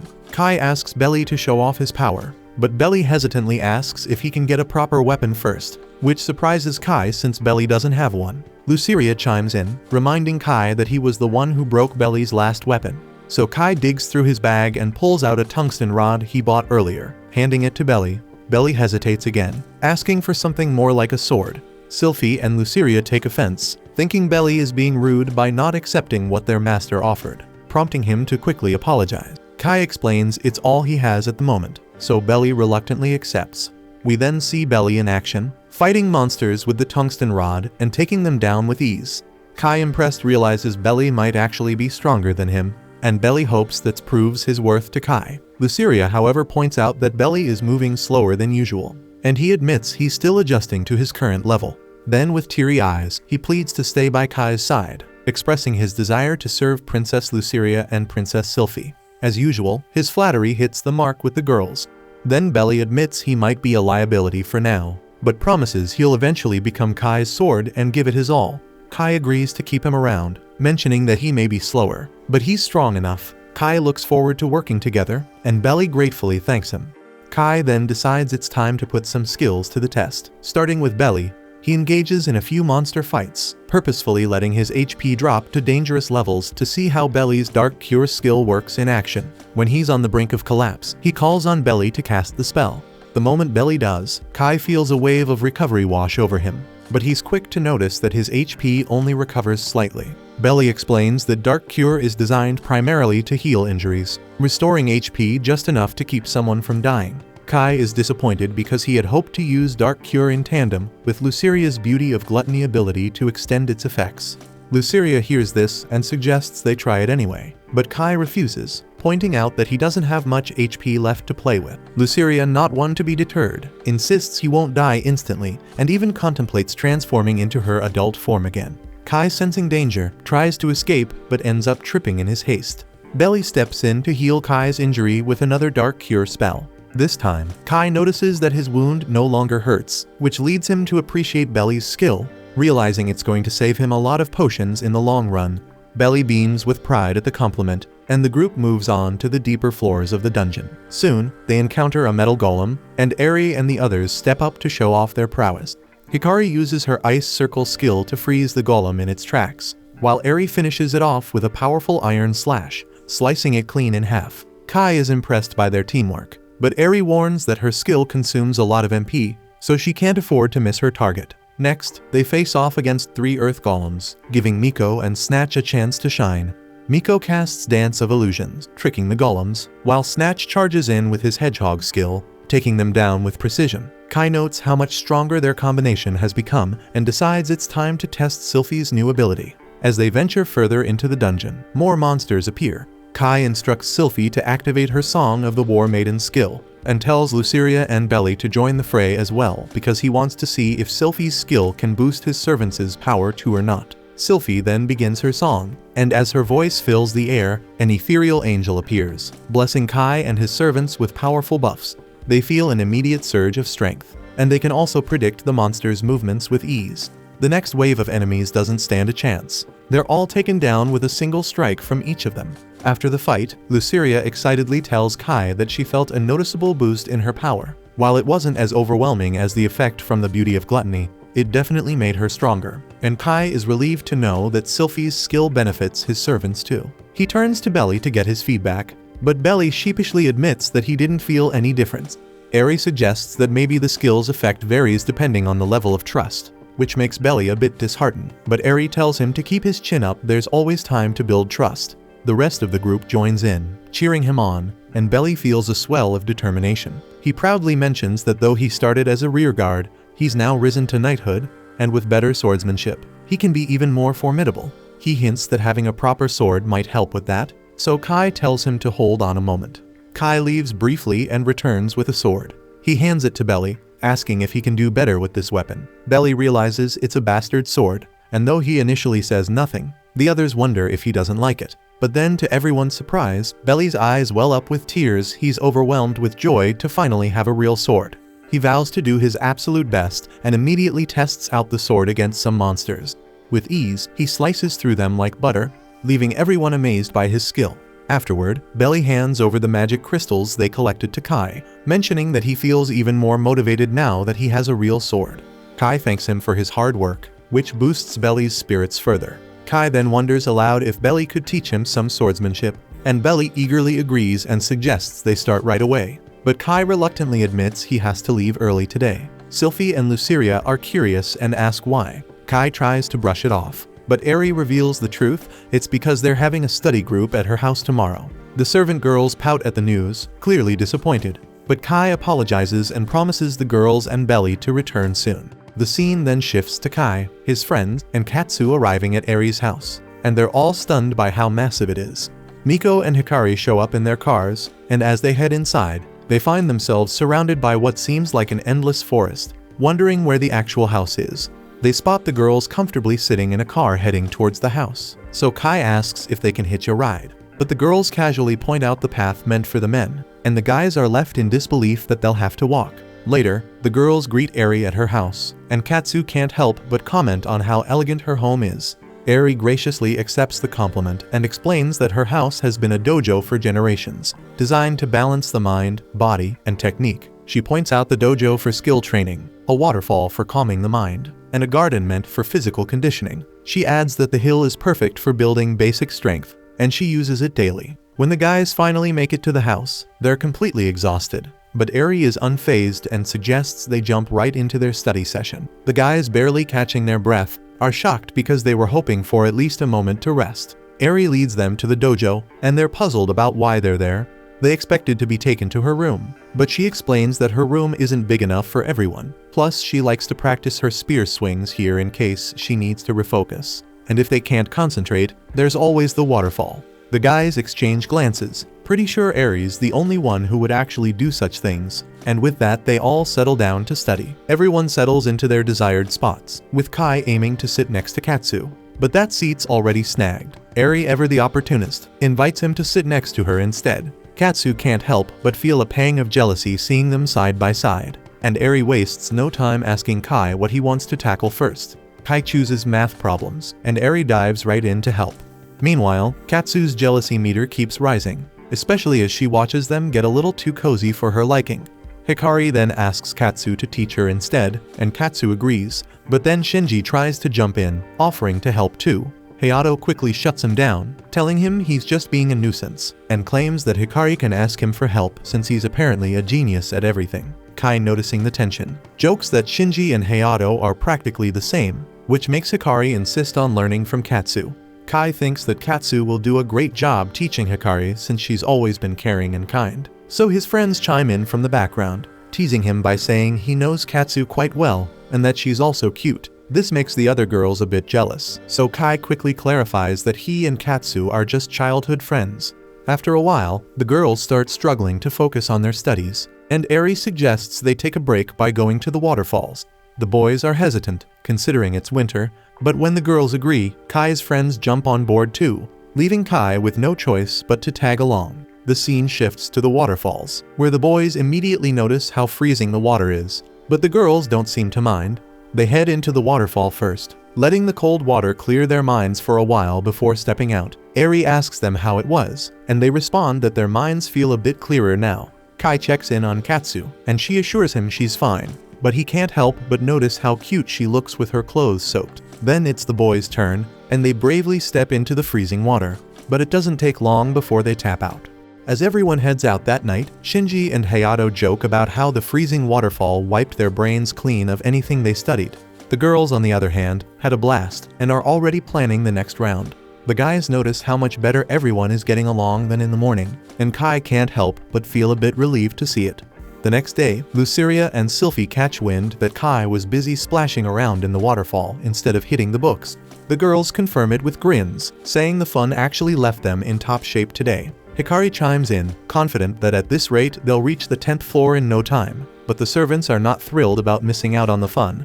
So Luceria is determined to be more useful than Eri and the others as they press onward. As they continue, Miko pulls Hikari aside, gently reminding her not to overdo it. Hikari though brushes it off, saying she's been having the time of her life lately. She wishes these days could last forever and quietly admits she dreams of becoming a hero. Just then, Sylphie senses monsters up ahead, 2 silver orcs and a lizard man. Kai quickly orders Sylphie to sing the Warm Maiden's song, boosting everyone's stats. Hikari then freezes the monsters with her ice circle, while Belly charges at the lizard man, and Eri and Kai swiftly take down the silver orcs. More monsters appear, but Miko and Snatch handle them with a perfectly coordinated attack. Eri joins the fray, and with Kai and Belly, they make quick work of the remaining threats. After the fight is over, Kai is taken aback by how easily they're cutting through the monsters on the 9th floor. But Luceria is frustrated she didn't get to contribute. She blurts out that she wants to be useful too, and Kai reassures her, calming her down. He then hands out magic crystals to all his servants, and Hikari, with a hopeful smile, wishes that they can keep enjoying moments like this. The group then approaches the stairs leading to the 10th floor, and Kai hesitates, wondering if they should proceed. Hikari confidently insists they should and leads the way, but suddenly she begins to feel unwell and collapses. The others are alarmed as they see blood coming from her mouth, and Miko, with tears in her eyes, desperately pleads for Hikari to wake up. The story jumps back 2 years to a moment where a guy asks Miko to have a card battle with him. She tells him to call her Queen, her player's name, and then agrees to his challenge. A crowd gathers to watch the shop champion Queen in action. They then gossip about how this guy Aizawa has challenged her countless times, and we soon learn that Aizawa is the former champion and doesn't want to retire on a loss. Miko then defeats him, and Aizawa demands a rematch. She tells him he's just wasting his time, but he snaps back, saying she's only winning because she has all the rare cards. Miko counters, saying that's not true. She knows better than anyone that stacking a deck with rare cards doesn't guarantee strength. It's all about understanding the card's characteristics and playing accordingly. Aizawa leaves frustrated, while Miko reflects on how bored she was back then. She was convinced life would never be fun again until Hikari came along and challenged her to a match. Fast forward to the present. We see Hikari in the hospital with Miko sitting by her bedside. Eri tries to reassure her, saying the doctor mentioned that Hikari will be fine after some rest. She suggests they leave for the day, but Miko insists on staying longer. Eri tells her Hikari won't wake up today due to the medication, but Miko stays put. Kai suggests that a high-end potion could fix things, but Miko snaps, saying that potions can only heal injuries, not illnesses. They ask if she knows more about Hikari's condition, But before she can respond, Hikari's parents arrive. Miko apologizes for what happened to their daughter, but they insist there's nothing to apologize for. They express gratitude for all the time she spends with Hikari. They also thank Kai and Eri, adding that ever since their daughter met them, she's been enjoying herself more at the park. Miko then recalls how Hikari had been full of life just until yesterday, and now seeing her like this is too much to bear, so she dashes away. Eri and Kai chase after her, finding her on the rooftop. Miko's mind flashes back to 2 years ago when she accepted Hikari's challenge. They had a fascinating match, and Miko noticed Hikari's deck looked a lot like her own, filled with rare cards. She wondered how that was possible and figured Hikari must be from a wealthy family, and she started to like her. They kept playing, and Miko explained that her deck was meticulously fine-tuned for her aggressive playstyle, while Hikari seemed to be more cautious. Miko played her final card and won, suggesting Hikari build a deck better suited to her own style. Hikari admitted she wanted a deck like Miko's because she was her fan, which made Miko feel honored.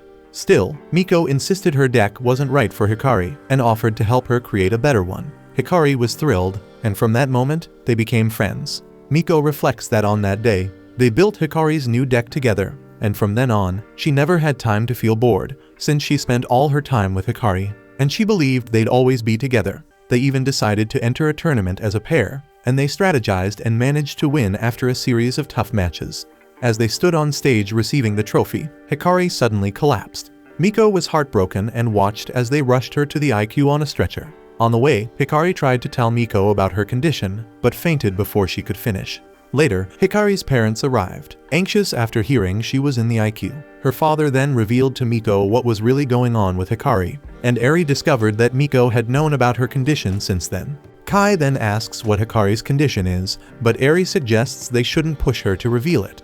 Just then, Hikari's father arrives and decides to explain. He reveals that Hikari's condition causes total organ failure over time, and there is no cure. It's tough to treat, even with the best of modern medicine, and they were warned that if she collapses again, she might not make it to the new year. Hikari's friends are devastated by this news, so Kai asks if Hikari knows about her condition, and her father confirms she does, saying she has sharp instincts and had to be told when she asked. Eri reflects that despite everything, Hikari never seems ill, she's always so full of energy when they're together. Miko explains it's because of her medication, which suppresses her symptoms, and the stat boosts they receive in the dungeon. Hikari's father is shocked to learn his daughter has been going to the dungeon, especially since she told her parents she was just hanging out at the park on weekends. Miko apologizes for keeping this from him, but he reassures her, saying it's probably what Hikari wanted. Kai wonders why Hikari, despite being so sick, would risk going to the dungeon. Miko explains that after learning about her condition, she did some digging and found out about a miraculous medicine called an elixir that supposedly cures any illness. It's rumored to be hidden in the dungeon and sells for hundreds of millions of yen on the black market. Not long after, Hikari showed up unexpectedly, and Miko was stunned to see her out of the hospital. So Hikari told her that she snuck out. Miko urged her to go back immediately, but Hikari asked if she was planning to go to the dungeon to find the elixir. But Miko denied it. Hikari insisted she could see right through her, and Miko realized Hikari intended to go with her. Miko pointed out that Hikari couldn't keep secrets from her either, and told her the dungeon was too dangerous. She refused to bring Hikari to a place like that, but Hikari was equally determined not to let Miko go alone. Their argument heated up, and they decided to take it outside to avoid drawing any unwanted attention. After they step outside to talk, Hikari brings up that if they could find the elixir, it might help advance medical research. She believed that if they succeeded, anyone suffering from an incurable disease could benefit. Miko was surprised by this, and Hikari admitted she wanted the elixir for herself too, but finding it would bring happiness to many others as well. She was certain it would help countless people, and hearing this, Miko agreed to explore the dungeon with her. Overjoyed, Hikari hugged Miko, saying that going to the dungeon was the only thing she could do right now. They promised to find the elixir together and decided they'd need to attend an explorer's lecture first. Hikari then mentioned she might become a hero to those suffering from illness if they succeeded, and Miko encouraged her, saying she could absolutely do it. The others soon learned the whole story, and Miko pointed out that even though Hikari is sick, she's more concerned about others. She explained that's just who Hikari is, which is why she couldn't leave her behind. Miko apologized to Hikari's father for not telling him sooner, but he reassured her it was okay and said he was glad his daughter had a friend like her. He thanked Miko for exploring the dungeon with Hikari, and Miko humbly replied that she was just doing what she could. Kai then felt like he'd heard this phrase before, and Miko added that just as Hikari wanted to be a hero for the sick, she wanted to be Hikari's personal hero. She apologized to Kai and Eri for not telling them about Hikari's illness, but they told her it was fine, they would have done the same in her place. They both promised to help find the elixir, though Miko cautioned them she wasn't sure if it really existed. Eri insisted she would believe in it because Hikari did, and Kai agreed, saying he always thought the elixir was just a legend, but now he wanted to see it for himself. Eri suggested they head deeper into the labyrinth, convinced that the monster holding the elixir would be on the lower floors. The next day, the group of 3 ventures onto the 10th floor, where they stumble upon a group of camels. Sylphie uses her song to boost everyone's stats, and Kai directs Miko to handle the monsters on the right, while Eri tackles those on the left. He decides to take on the ones in the center himself, but Belly steps up and offers to take his place. Kai agrees, and Luceria asks what she should do, so he tells her to stay on standby. The team spreads out. Eri swiftly defeats her targets with her skills. Miko confuses her enemies with illusions, allowing Snatch to finish them off, and Belly obliterates his foes with his swords. They realize none of the monsters dropped an elixir, and Kai remarks that finding such a miracle medicine won't be that easy, so they decide to continue hunting monsters. Meanwhile, Luceria is still shocked by the news of Hikari's incurable disease. Sylphie expresses her eagerness to find the elixir soon, and Kai suddenly notes how hot it is in the dungeon. Miko finds this odd since there's no sun here, but Eri shrugs, saying the dungeon is always a weird place. Kai then asks Sylphie and Luceria if they're feeling the heat, and they confirm they are, but are used to such extreme temperatures. Belly jealously asks if Kai isn't going to check on him too, but before Kai can reply, Belly senses a monster nearby. He alerts Kai that it's right beneath him, and suddenly a monster bursts out of the sand, snatching Kai. Luceria then prepares to unleash her hellfire of destruction to help him, but Sylphie warns her that she might incinerate their master too. Miko then quickly uses her illusion spell to make the monster release Kai, and before Luceria can strike, Belly steps in and finishes off the creature. Luceria is so annoyed that he stole her moment, and they start to argue, but Kai steps in, calming her down by promising she can take on the next monster. Later they visit Hikari, who jokes that she wanted to see Kai getting wrapped up by the monster. Kai thinks that's the last thing he wants people to witness, but Hikari also seems eager to see Luceria's angry face. Miko and Eri giggle, telling her it was actually pretty cute, so Hikari expresses her hope of getting out of the hospital soon and heading back to the dungeon. Miko nods in agreement, but later we see her in tears, wondering how Hikari can keep smiling despite knowing her condition better than anyone else. Kai steps in, calming her down by mentioning her ride is here. Eri accompanies Miko home, but before leaving, she reminds Kai of the kind of hero she aspires to be. She insists that right now Hikari is the one she should be protecting, and then Kai feels like he's heard that line somewhere before. Later, Katsu calls Kai and asks if he visited Hikari. He confirms he did, but admits he can't bring himself to tell her the full truth about Hikari's illness. He then recalls a time when Katsu called her father a liar because he kept going to the dungeon despite promising her he wouldn't. Her father had explained that even if he chose not to explore the dungeon, someone else would need to uncover its secrets, and he wanted to be that person for everyone's sake. Kai then tells Katsu he'll call her back later and realizes there's still time before the dungeon closes. We then see Kai back in the dungeon, where Belly senses another enemy underground. Kai assumes it must be the same type of monster as before, but quickly realizes it's something different when the creature emerges from the ground. He then thinks about Katsu's father and decides that he too should be doing whatever he can right now, and he hopes that will make him a hero someday. Later, we see Katsu noticing Kai returning home from the dungeon, clearly looking tired. Once he gets home, he heads straight for a bath. His mother asks if he's been too busy with his part-time job lately, noticing he's been coming home late. She tells him not to overwork himself, and he assures her he won't, and he exhaustedly falls asleep in the bathtub. The scene then shifts to Kai's class the next day. He arrives late, apologizing to the teacher, who points out that he's been coming late every day recently. As he takes his seat, Katsu looks worried for him. Later, some of Kai's classmates chat about the new Dungeon Love spin-off series, raving about how good it is and how they ended up binge-watching 5 episodes at once. Katsu then hears that Kai's friends are planning to visit the hospital and invite her along, but she declines. She asks them to pass on her best wishes to Hikari, and they agree. Next, we see Kai and his friends heading to the park, concerned about him since he looks so exhausted. He tells them not to worry, explaining he's just sleepy. When they arrive at the park, His friends go to see Hikari while Kai heads directly to the dungeon to search for the elixir. Shinji asks Hayato if they should help Kai look for it, but Hayato replies that they would only get in his way since they are too weak. The scene then shifts to the hospital, where they stay with Hikari until the evening. They play cards with her, and she wins every single time. They jokingly complain that she is too strong, and Hikari proudly declares that she was trained by Miko. So Hayato suggests playing a different game next time, but Shinji is convinced he will lose at that too. Hayato then decides to bring a certain video game on his next visit, only to discover that Hikari is a legendary player in that game as well. Hikari then starts coughing, so Hayato and Shinji encourage her to get some rest. As they prepare to leave, Hikari asks them to thank Katsu for the get-well gift, and they inform her that Katsu has been worried about her. Hikari nods but feels sad that Katsu hasn't come to visit her even once, so Hayato tries to explain, saying Katsu doesn't like coming to the park, and he vaguely suggests it might have something to do with crowds. But Hikari senses they're hiding something and wonders aloud if Katsu has a connection to Captain Katsuragi. Hayato and Shinji hesitate, trying to avoid the topic, but Hayato accidentally blurts out, asking how she knows about him. Hikari replies that she's been reading a lot lately, and one of the books mentioned Captain Katsuragi, so she got curious because he shares the same last name as Katsu and looks quite similar. Then with a sigh, Hayato admits that Captain Katsuragi is actually Katsu's father.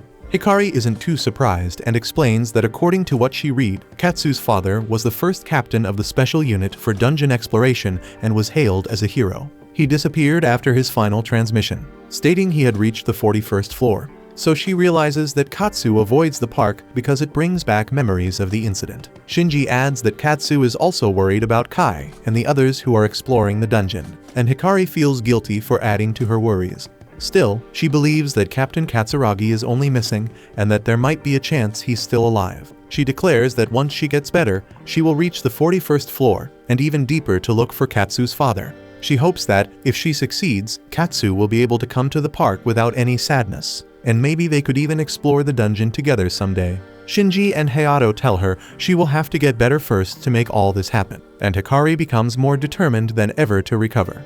Meanwhile, we see Kai and the girls battling a sphinx in the dungeon. Sylphie begins to sing, boosting everyone's stats. The sphinx retaliates with a powerful fire attack, but Belly swiftly cuts through the flames, and Luceria follows up with her hellfire of destruction, dealing some damage. However, the beast isn't defeated and tries to counterattack, so Miko intervenes, putting the sphinx under an illusion.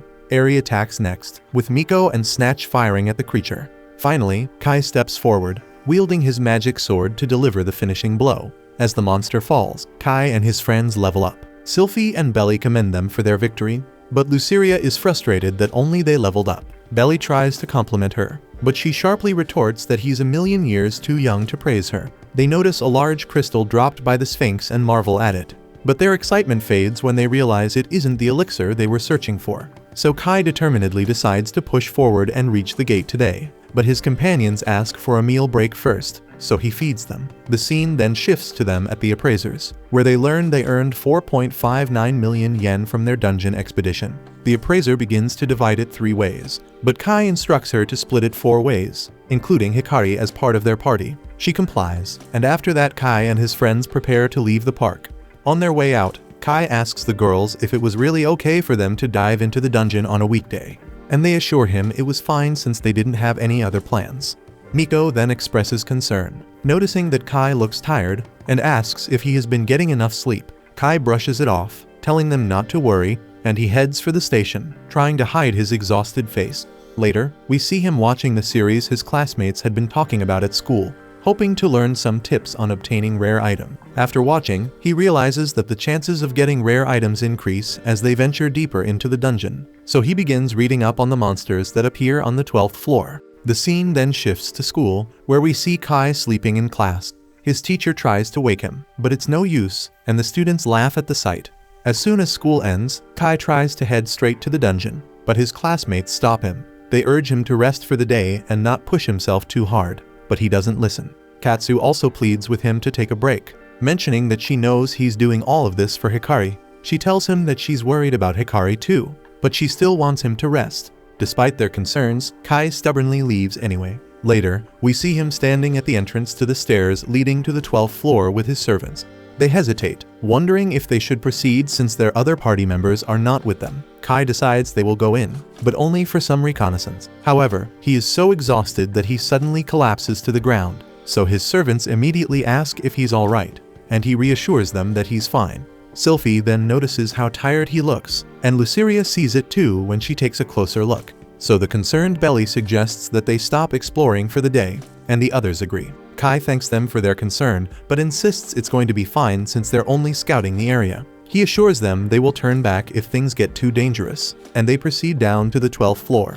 To their surprise, they find the entire floor covered in ice, so Kai realizes they might need better equipment to navigate this area properly. He suggests they look around a bit more, and Sylphie reports that she can't sense any monsters nearby, so they cautiously move forward, but Kai nearly kisses the ice with his ass. Luceria thinks she might be able to melt the ice with her hellfire of destruction, but Kai quickly tells her to hold off. As they move forward, they're surprised to find that there is nothing in the area, and Belly comments that it feels strangely eerie. Just as Kai decides they should head back, Sylphie suddenly senses monsters nearby, and their numbers keep increasing. She realizes it's a stampede, and they quickly prepare to fight. Then a horde of monsters comes rushing toward them, and Sylphie uses her Iron Maiden wall to shield everyone. She urges them to run, and they take off with Kai carrying Sylphie in his arms. The monsters continue their relentless pursuit, and Kai realizes they have no choice but to stand and fight. He asks Sylphie to sing her song to boost everyone's stats, and Luceria unleashes her hellfire of destruction.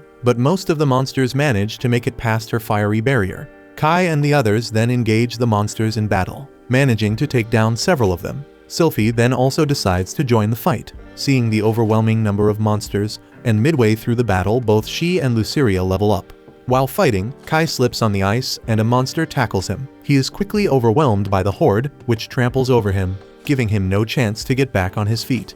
His HP drops rapidly, and Belly rushes in to save him. He reaches Kai just in time, but Kai has already been knocked out. So Luceria urgently advises Belly to grab Kai and run, and he asks what they plan to do. They consume the crystals dropped by the monsters to regain their strength and mention they will use their newly acquired skills to hold the monsters back. The monsters charge at them, and Sylphie and Luceria prepare to use their new skills together. Luceria unleashes her Purgatory Fury, while Sylphie activates Judgment of the Goddess. The powerful combination wipes out the remaining monsters. With the threat gone, Belly quickly tries to heal Kai using his Dark Cure skill, casting it repeatedly, but Kai remains unresponsive. Panicking, Luceria climbs on top of him and starts slapping his cheeks, trying to wake him up, but it has no effect. Sylphie, using her quick thinking, decides to give Kai a healing potion, but he is in no state to drink it on his own. With no other choice, she feeds him the potion mouth to mouth. Seeing this, Luceria becomes jealous and does the same. So the two girls continue feeding Kai the potion as if they were in a kissing competition. Belly gets jealous and tries to join in, but the girls quickly stop him before the situation becomes disgusting. Finally, Kai opens his eyes before the FBI comes, and they are all relieved to see him awake. He thanks his servants for saving his life, but his injuries haven't fully healed, so he faints again. The scene then shifts to Kai being checked by a doctor in the park. His friends rush in, anxious to know his condition. They ask what happened, and Hitsugeya informs them that Kai encountered a stampede. The doctor reassures Kai that his wounds are healing well, thanks to the potion, but advises him to get some rest. Hitsugeya refrains from questioning him for the day, and the girls are surprised that Kai managed to survive a monster stampede. Miko asks if he's alright, and Kai, feeling vulnerable, admits that he was utterly terrified. Later they leave the hospital, and the girls offer to walk Kai home, but he insists there's no need and says he will see them tomorrow. As he walks away, he feels miserable knowing he still hasn't found the elixir, and he hopes that Hikari can forgive him for his failure.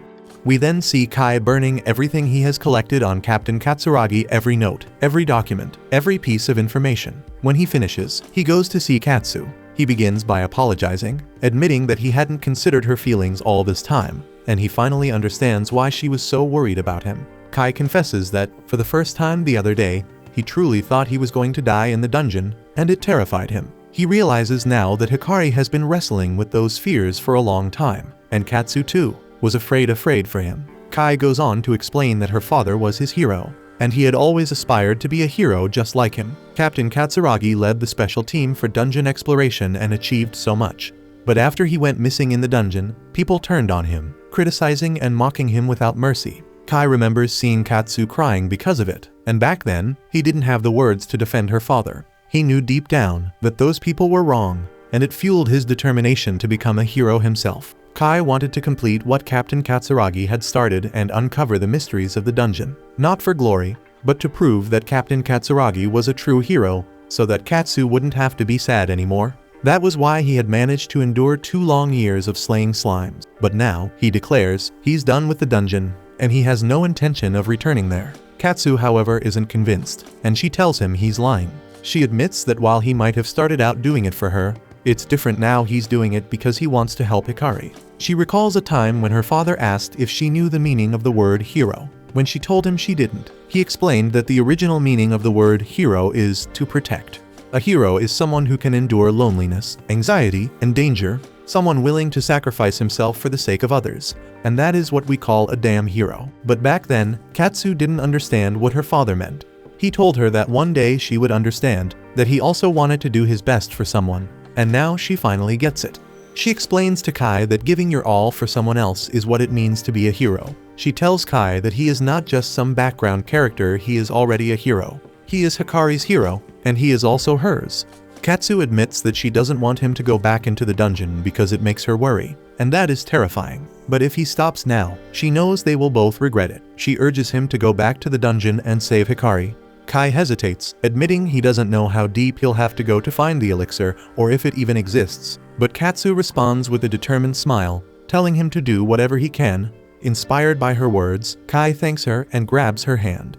Katsu blushes at the unexpected contact, and he tells her that she has given him a way to fight again. She smiles and makes him promise that if he goes, he must return in one piece. Kai nods and promises to come back. The next day, back in the dungeon, Kai suggests to his party the idea of hunting slimes. He explains that if he truly can attract anything, just like Eri said, then slimes might be the fastest route to finding the elixir. He reminds them that this was how he managed to obtain Sylphie and Luceria. But Miko, bound by conventional thinking, insists that rare items are only found on the deeper floors. Eri challenges this, pointing out that Kai got his magic sword on the 5th floor and found Sylphie and Luceria on the 1st floor. Sylphie agrees with her master and asks if he knows about the laws of cause and effect. When Kai admits he doesn't, she explains that everything happens due to a cause. Without a cause, nothing comes into being. She adds that her master is here because he has something to accomplish, and that's why he met all of them. So now they are all bound by the same law. She promises they will always be together, and she will continue to follow him, no matter what. Luceria agrees with Sylphie's idea, though Miko and Eri are puzzled by what she's getting at. Still, they decide to go along with the plan, motivated by their desire to help Hikari. Determined, they begin hunting slimes with relentless energy, taking down the creatures as if there's no tomorrow. Yet despite their efforts, they didn't find any rare slimes, just useless crystal drops. One day, Shinji and Hayato decide to join the hunt, and Sylphie is excited to meet Kai's friends. Each of Kai's servants introduces themselves, and Miko thanks them sincerely for everything they're doing for Hikari. They resume their slime hunt, but the results are frustrating. All they gain is a meager amount of experience and a handful of magic crystals. After a while, they take a break, and Kai rewards his servants by feeding them some crystals for their hard work. Eri sighs, mentioning how rare it is to get valuable items from slimes. Trying to lighten the mood, Shinji wishes everyone a Merry Christmas, since the holiday is just around the corner. Hayato adds with a grin that it would be great if Santa could bring them the elusive elixir they're looking for. The servants look confused, unfamiliar with the concept of Santa. Kai quickly shifts the conversation, suggesting they have a Christmas party, and his friends enthusiastically agree. They decide to bring festive food into the dungeon. Kai adds that they should bring Hikari along, too, and Miko cheerfully agrees, saying they will need to find the elixir for that to happen. Just then, Sylphie senses a rare presence nearby. The group follows her, spotting a rainbow slime deeper in the dungeon. Miko tries to rush toward it, but Kai stops her, urging everyone to be cautious. He points out that they may not get another chance like this, and they carefully work to block every escape route. Sylphie and Luceria make the first move, launching their special skills at the rainbow slime. However, it slips away, evading their attacks. The others quickly join in, but the agile creature dodges them all, darting around frantically as it searches for an escape. The group closes in, tightening their net, and finally, with a coordinated effort, they manage to corner and slay the elusive slime. The scene then shifts to a hospital, where we see Miko and Eri hastily wheeling Hikari out on a stretcher. The doctor rushes after them, demanding to know what the hell is going on, but they call back that they'll explain everything later. Hikari's parents, seeing their urgency, decide to trust them and watch as they drag Hikari all the way to the dungeon. Once there, Miko gently wakes Hikari, who groggily opens her eyes. Kai shows her a servant card and explains that it belongs to the fairy queen Titania, and Luceria adds that Titania is a recovery-type servant. Miko then excitedly tells Hikari that Titania might be able to cure her illness, so Kai asks Hikari to summon Titania and become her master. Hikari hesitates, asking if they're really sure about this. They nod, apologizing for not being able to find the elixir, but Hikari smiles, grateful they found something that could help. So she agrees and summons Titania. The fairy queen appears and immediately asks Hikari if she is her master. Hikari nods, introducing herself. Then Kai and Miko quickly explain that their master is very ill, and they ask if Titania can heal her. Titania examines Hikari's condition and states that she can't completely cure her right now due to her current level.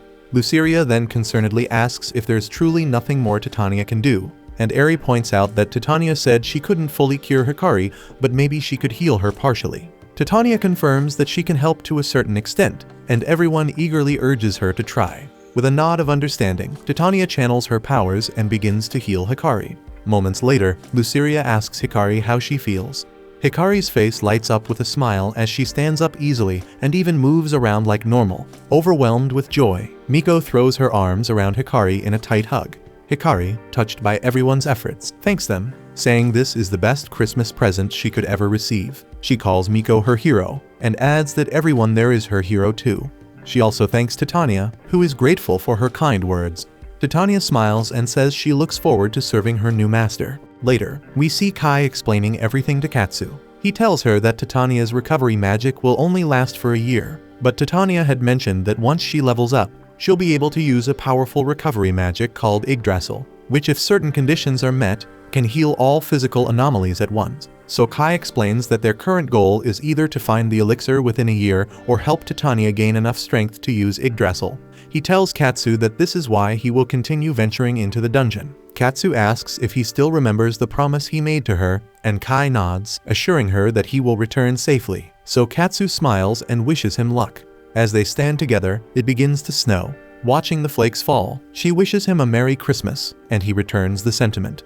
Kai then tries to gather his courage to confess his feelings for her. But just as he is about to speak, Katsu's mother, who has never shown herself before, suddenly makes an entrance. She interrupts, calling out for Katsu to come inside or she'll catch a cold, so Katsu heads back to the house. The scene shifts to New Year's Day, where Kai and Katsu visit a shrine together to pray. Afterward, Katsu asks Kai what he wished for, and Kai admits that he prayed to be able to explore the dungeon safely. Katsu, slightly irritated, tells him he should stop obsessing over the dungeon for once and wish for something normal, like passing his entrance exams. Kai laughs, realizing she's right, but Katsu then surprises him by admitting that she also wished for the same thing. Later, we see Kai in the dungeon with his party, and he says to everyone that they should do their best today. So Hikari, with a determined expression, vows to do her best for those suffering from illnesses, and Miko says she's focused on finding the elixir, while Eri states she's determined to understand the true meaning of strength, and Titania expresses her dedication to giving her all to heal her master. Shinji and Hayato also add that they're ready to do whatever it takes, and the group heads deeper into the dungeon. As they venture further, the narrator finally provides some background. 13 years ago, mysterious dungeons began appearing all over the world, and today, Kai and his friends continue their exploration of these enigmatic realms. The final scene shows the group in the midst of a fierce battle with a mighty dragon, and Kai, with his eyes filled with resolve, swears to himself and his companions that he will be a damn hero someday. That concludes this season. Thank you for watching. Don't forget to subscribe to the channel and turn on the notification bell to stay updated with future content.